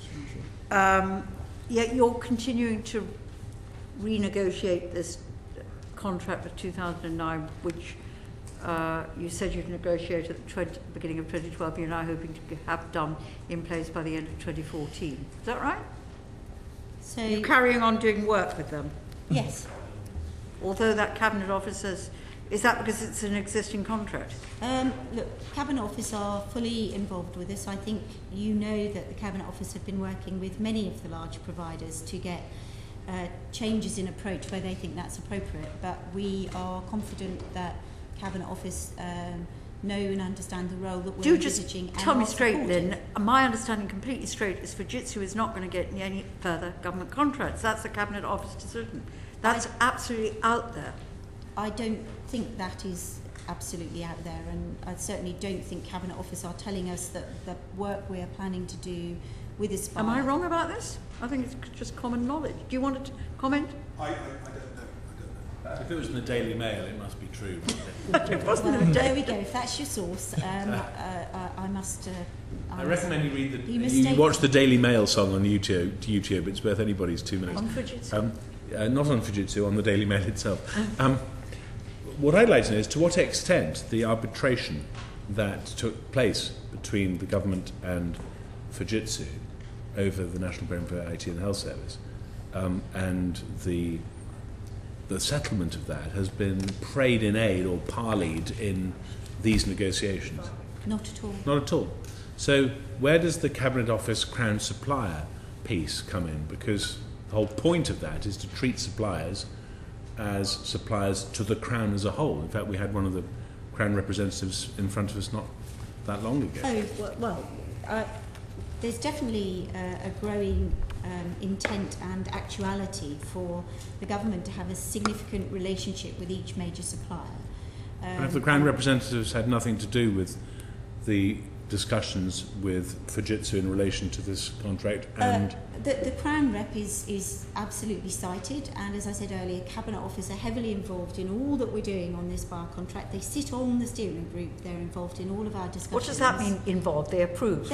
They're part of it, yeah. well, So, presumably they're also. I take it by cited, you mean they see everything. yeah, Yes. and But take presumably part in- they're also cited in relation to the arbitration that took place between Yes. the government Sorry, and Fujitsu on the National Programme of IT and Health Service. When at the time, and it happened to be some years ago, Fujitsu originally, it was rumoured, threatened to sue for £700 million because they had a contract with the government which they were willing to carry on carrying out, but the government, in the form of Connecting for Health, said it didn't want them to carry out, and then there was a massive arbitration which has taken several years, and it still makes me regret I didn't become a lawyer. Lots of rich lawyers around the place, and a settlement of some kind we hear rumours of apparently 400 million rather than 700 million. I don't know if that's an accurate number or not. You sound like you're saying that process, well, it's not actually, you sound like you're saying, you did say that process played no part in these other negotiations, notwithstanding the fact that we've got a Crown representative, the same one, cited on both of them. I misunderstood you. Fujitsu have not played that into any of our discussions. The Crown rep is a significant part of our work with Fujitsu. Fujitsu might not have done, but I'm saying, did the Crown rep play it into the discussions? Because he will be aware of all of that, but he didn't. But being aware of it and playing it in are different things. The whole point of the Crown rep is that Mr. and Mrs. Taxpayer, and indeed the unmarried taxpayers among us, we have not been told by Cabinet Office that there is anything in our current plans that causes them concern, or that they would eventually put a block to in what we are proposing to do around this period. Anne has just found it wasn't the mail gone. One of the advantages of having technology at the committee is just to enhance your credibility. It wasn't the Daily Mail, it was the Financial Times that said... I didn't say it was the Daily Mail. I said if it's in the Daily Mail, you can believe it. Can I turn you to page 28, para 37, which is a para in the report on Fujitsu, where it tells us 28. that they've 37. been the main provider for the data centre service, which is 23% of the Aspire contract. And that, if you read the last sentence, it is confirmed by recent benchmarking, which shows that HMRC's use of data centres is below industry average, indicating relatively low productivity. So that suggests to me, if I read it right, that your value for money out of this nearly quarter of the Aspire contract is poor. This was the example I tried to use, but Mark will let me try. So one of the challenges we have today is that we have a large number of servers across a number of data centres, so the compute power. The average utilisation of that compute power is 6.7%, which I'll explain two reasons why it is low, and then I'll also explain why that isn't acceptable. So it will be lower than normal for a business like ours because we have big peaks. So we have the SA self-assessment peak in January, and we have the tax credits one in July. So you have to size everything for the peak. It is also more complicated in our environment because of the security requirements and because things are segregated between different environments so that things can't move between, and therefore you tend to have lower utilisation. But 6.7 is very low. We should be aiming, as Lynn said, somewhere, I would say somewhere between 30-40% for our environment, and you'd want it slightly higher if you're a different organisation. Now, and we've been through this, and actually we had long conversations with the NAO as we put this report together, that is a combination of the design and the execution. And this is actually, this one statistic is the fundamental argument for moving to the cloud. Because by moving away from proprietary, dedicated infrastructure to a virtualised, environment in the cloud, this is where we will start to transform the cost base of running technology within HMRC. And also if we can get it so that we can use multiple clouds across that, it will also help us with our reliability, because if one goes wrong, the other one will be able to pick up the load.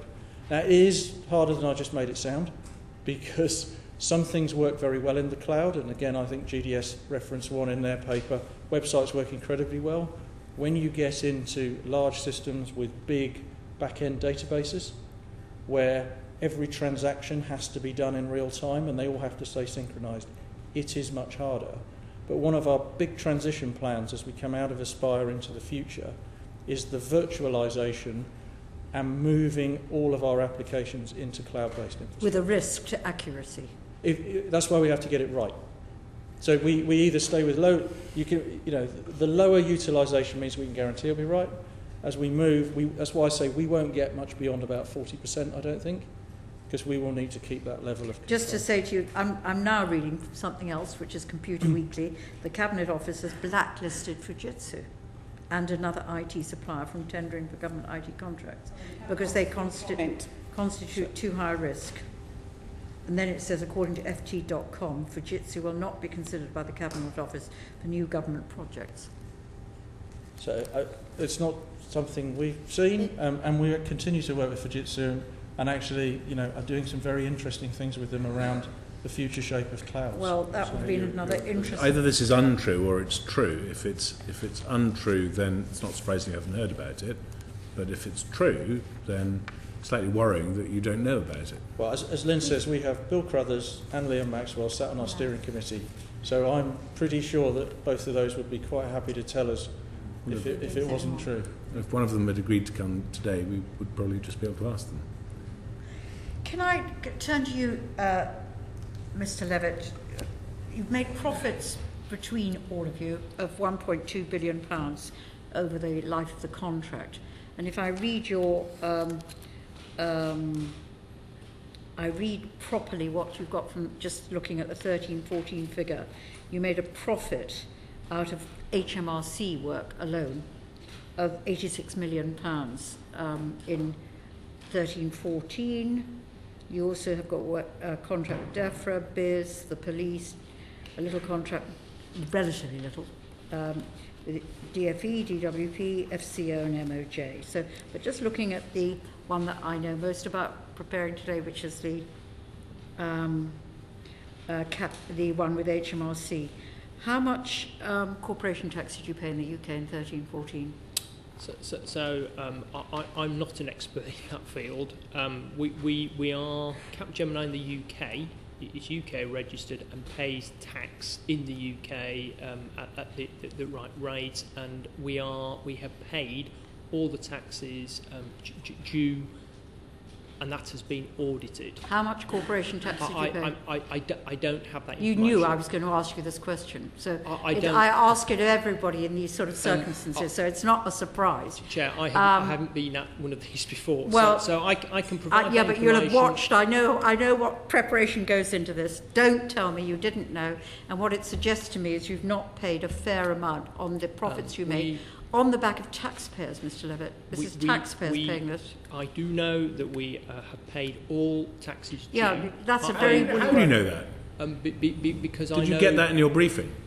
Did you have a special session where you were briefed and trained for this hearing? Did you? I mean, obviously, one hopes you do some preparation for this. Did you have advice in helping you prepare for today? In terms of this hearing? Yes. Of course I did. Yeah. And did that include the statement that you have paid all the taxes that are due? It didn't. It didn't. Aware. You just know anyway. I am aware that we have paid all our taxes. What I don't know... Well, that's what Google says to us and Amazon, right? I don't think we even compare with Google's and Amazon. I'm very happy to come back with a statement of how much tax we paid to this committee, and I will do that. How much corporation tax you pay? What I'm particularly interested in, I mean, what proportion of your British business is public sector? 60%. Around about 60. 64%. We know that this contract is 9% thereabouts of your total global revenues. We know the profit is, we know that because that's in the public domain.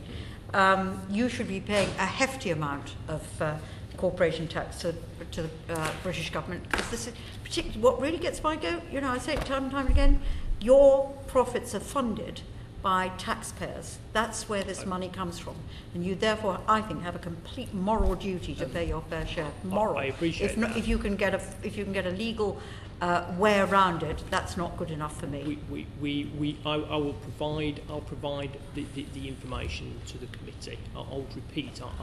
What information will you give us? How much corporation tax you paid into the UK coffers in 13-14? You'll tell us that, will you? Okay. Yes, I will.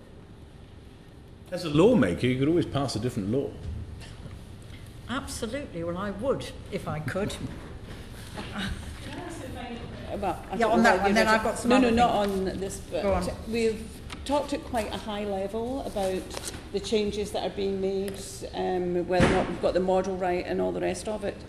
I'm just wondering about what you're doing to engage with your staff, and the reason I raise that is because some of the, and I'm not asking you to proffer an opinion on this, some of the difficulties that DWP, for example, are facing with universal credit has meant that many of their staff feel that it is unworkable, that they can't do it, they don't have the resources.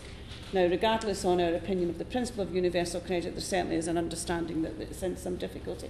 So there is this high-level stuff that we've been talking about today, but what have you done to engage with the staff who will be at the front line and at the receiving end of any angry phone calls or whatever? Yeah, perhaps you could explain to the committee how you're doing that, because that's part of the risk assessment as well. Totally. How your staff actually, the front-facing staff have to deal with it. Totally agree. So we are having conversations with our staff on every aspect of our future planning. We're calling that Building Our Future. We're just doing the second phase, and it involves having at least a sort of a 2-hour conversation with every member of staff, obviously in groups, not one-to-one. But in the first round, we talked generally about the future and invited them to tell us the areas that they were most concerned about. One of those, unsurprisingly, was technology. To go back to Mr. Bacon's point, one of their arguments is, we've got faster, better kit at home, when are you going to give us the tools of the trade? And so in phase 2, technology is one of the 2 topics we're talking about. The customer is the other, technology within an overall working environment, and Mark and his people are a huge part of that. Yeah, so we're out in every single one of those roadshows dealing with the why isn't it better at work than at home? And how could it be? And then as we look forward into Building Our Future 3 and 4, Aspire replacement is one of the things that's scheduled into those later conversations, but it is on the back of having built credibility that we can deliver good enough working, reliable technology inside the organisation as well. So it's a big part of our plan is people. And involving them in the design. So you'll have your experts, but you will test each step of the way with frontline staff, just as Mark described we did with the telephony, just as we've been doing in some of our case management and our digital stuff. And we actually think that helps us build better products. In passing a couple of hours ago, you mentioned TUPE as one of the issues that you were looking at as well. Did I pick you up wrongly that you were talking? Is there a TUPE? TUPE has to be considered at the end of the contract with, depending where pieces of it go. Right. We have to look after the individuals through that. Now, whether they're TUPEing or staying within CapGemini if they win some parts, whether they're moving to other organisations or whether they're becoming in-house, we have to take TUPE into account. Right, I just wanted to clarify that. Absolutely. I hadn't misheard you there. Can I then finally, just because we've got you up, Lynn, surprise, ask you about the stuff that we've seen around HMRC recently, rather depressing stats really, that are both on tax receipts, which are less than the same period last year. So we are comparing like with like. I know there's a sort of feeling that they're going to go up, but it's particularly income tax receipts. I don't know if you want to comment on that. Then I want to ask you about the tax gap, which is also up.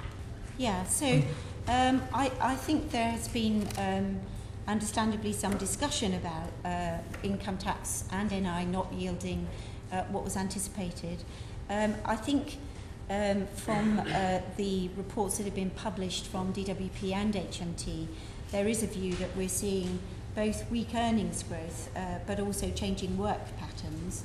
And so the bulk of that we think is coming from the economy not responding in exactly the way that was anticipated. We don't believe that is coming out of issues about how we collect. If anything, our collection, as I said earlier, we think is not only remaining strong but improving. So that would be the pattern, we think, on income tax. So that suggests to me you think that tax take is lower than it will be, lower than you predicted. Well, as you because say, I've heard excuses saying, latter half of the year you'll get a bit more in when people do self-assessments. Well, we release our statistics regularly. But do you think the stats show a downward trend? We think there may be some changes going on, and to some extent those may be a reaction to the recession, and indeed there are things going on moving people out of paying income tax, which will, have been modelled, but it may be that we're seeing a bigger impact on that. Yeah, but you knew about that, didn't you? You knew the sort of personal allowances were going. Our clever folk, thought they'd worked all of that out. But obviously, we go back and we reassess, and the figures we publish show that. But we don't think that that's coming out of issues about collection, although obviously we would expect to keep challenging ourselves on that. On the tax gap, yes, we published this year. I'm sure you've read at least the headlines, but there is a full report to go with the tax gap. And I think, as I said last year, what we believe is that our tax gap methodology is both very thorough.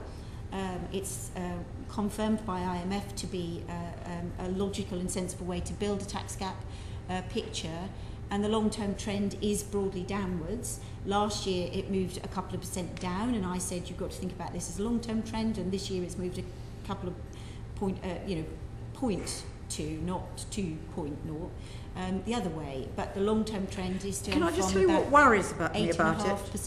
I understand the long-term trend, but what worries me about it is that it's 1 year's figures, and we hope that they change, but it's after you've had all the input of additional staffing agreed, by Parliament to help you tackle that tax gap. So despite that increase in resources, I can't remember how many they were, of extra people, the gap is up. That's the first thing, and it's looking at your own figures on compliance activities.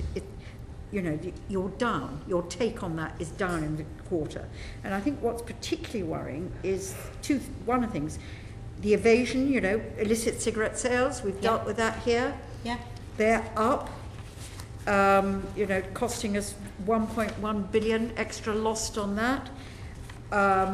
Criminal tax up nearly $1 billion. And depressingly, the gap for corporation tax also up from 8.47% to 8.7%. You'd have thought all the energy this committee's put into that, that might be one figure that we saw moving in the different direction. So it is deeply depressing that with extra resources, it's up, the gap is up, and it's particularly depressing that it's up on things that we've looked at, like illicit cigarette sales, criminal tax, and corporation tax. I would agree with you that I think we believe we do still have a really large challenge on tobacco. I think last time we talked about it with you, we were honest and said that we're seeing a really different mode of operating amongst the definitely criminal gangs that are involved. And we've seen them move away from significant large shipments, which, if you find it, you stop it in its tracks, to a much more diffused approach. What this year's figure shows, we've still got a really big challenge there. So we are working on that, and I think it is important that we do. Again, I would say overall the share of the illicit market has, over recent years, has trended downwards, but it's definitely plateauing. And in relation to hand-rolled tobacco, is actually increasing. 9% of all sales, as compared to 7% in 11-12, is the figures I've got. The illicit market in hand-rolling is bigger than that. In hand-roll, but 9% across tobacco. Yeah. And I think the other area... As compared to 7% 2 years ago. Yeah, so I think last time we were here, we accepted that we are seeing a real challenge in that area, and we will keep doing our best to bring our whole kind of compliance toolkit to bear on that. It is a very lucrative market across Europe, and we've discussed with you the fact that we are fighting that fight with colleagues rather than on our own. I think the second thing I would say is VAT is slightly unpredictable, and we do know that people pay VAT slightly erratically, and so if you look at the VAT picture over time, that goes up and down over time, and at the moment the gap is slightly widening. I think we will want to see 1 or 2 more quarters to really judge whether we're seeing some of the normal erraticism in VAT or whether there is a significant trend. But again, VAT is an area where we see some very deliberate attempts to abuse VAT, and again we would accept that remains a challenge. I think overall, if you put that in the context of the investment that's been made in us, what we are doing is maintaining a slow but steady downward trend on the tax gap, and in these difficult areas at least keeping a lid on it. What I'm clear about is in some places our compliance activity holds rather than diminishes, but overall we have been diminishing. I mean, what you haven't answered, you've got extra people in there. Yeah, and that's ensured that we have overall increased our compliance take. But the gap is growing. The gap has grown marginally this year. The trend is downwards, and that's what I said last year when the figures were just the other way around. We've no reason to suspect at the moment that our movement towards reducing the tax gap over a number of years has been reversed, but there are definitely challenging areas, and tobacco is one of them. Peter? Oh, sorry. Just quickly on the issue of income tax. You mentioned the fact that you've been modelling the decision to increase the personal allowance quite dramatically. Does your modelling take into account any impact of behavioural changes? Because representing a constituency where 35% plus of people run a small business, I'm very concerned that the VAT threshold has a behavioural impact on small businesses. And I'm increasingly getting people saying, husband and wife partnerships saying, well, we can do £20,000 now tax-free, why would we do any more? Is your modelling taking that sort of issue into play? We do a lot of work with Treasury to look at behavioural issues. I'm afraid I can't say off the top of my head whether we've looked for any disincentives out of the sort of the greater flexibility for both individuals. I'm just hearing it for the first time, you see, from small businesses. Well, I shall take that back and feed that into the machine and check.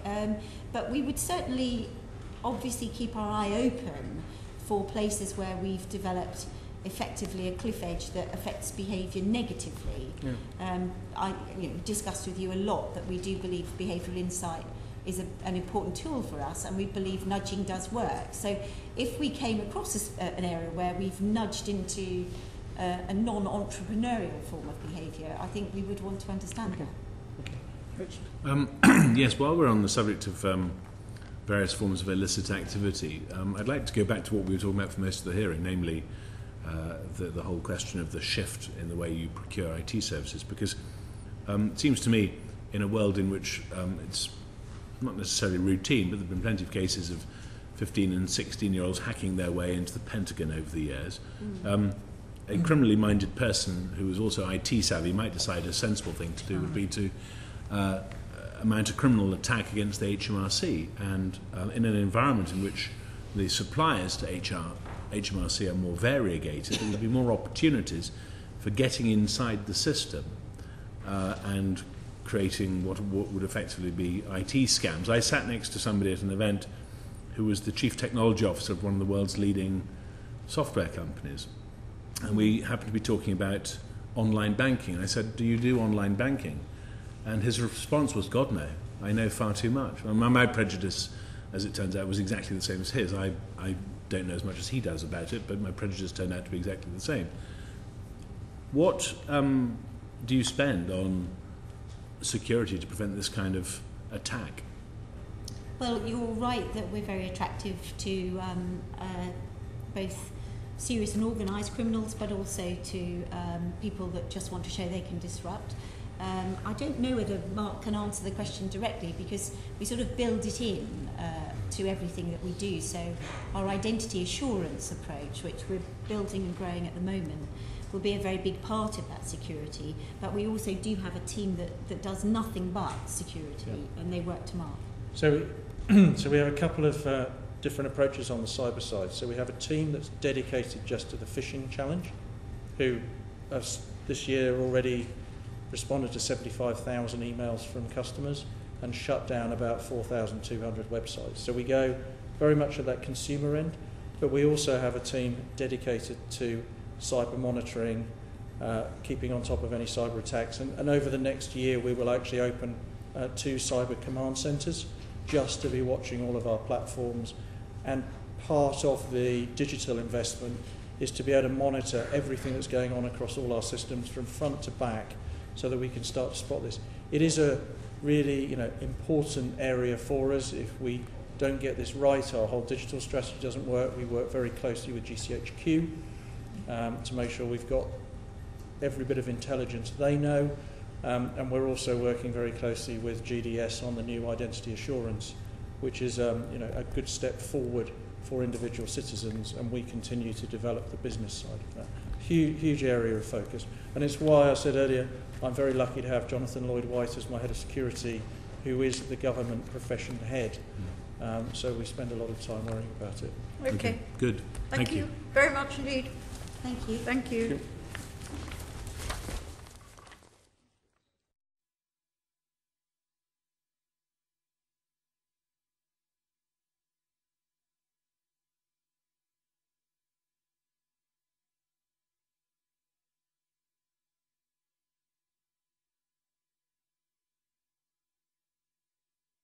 Room 15, sound.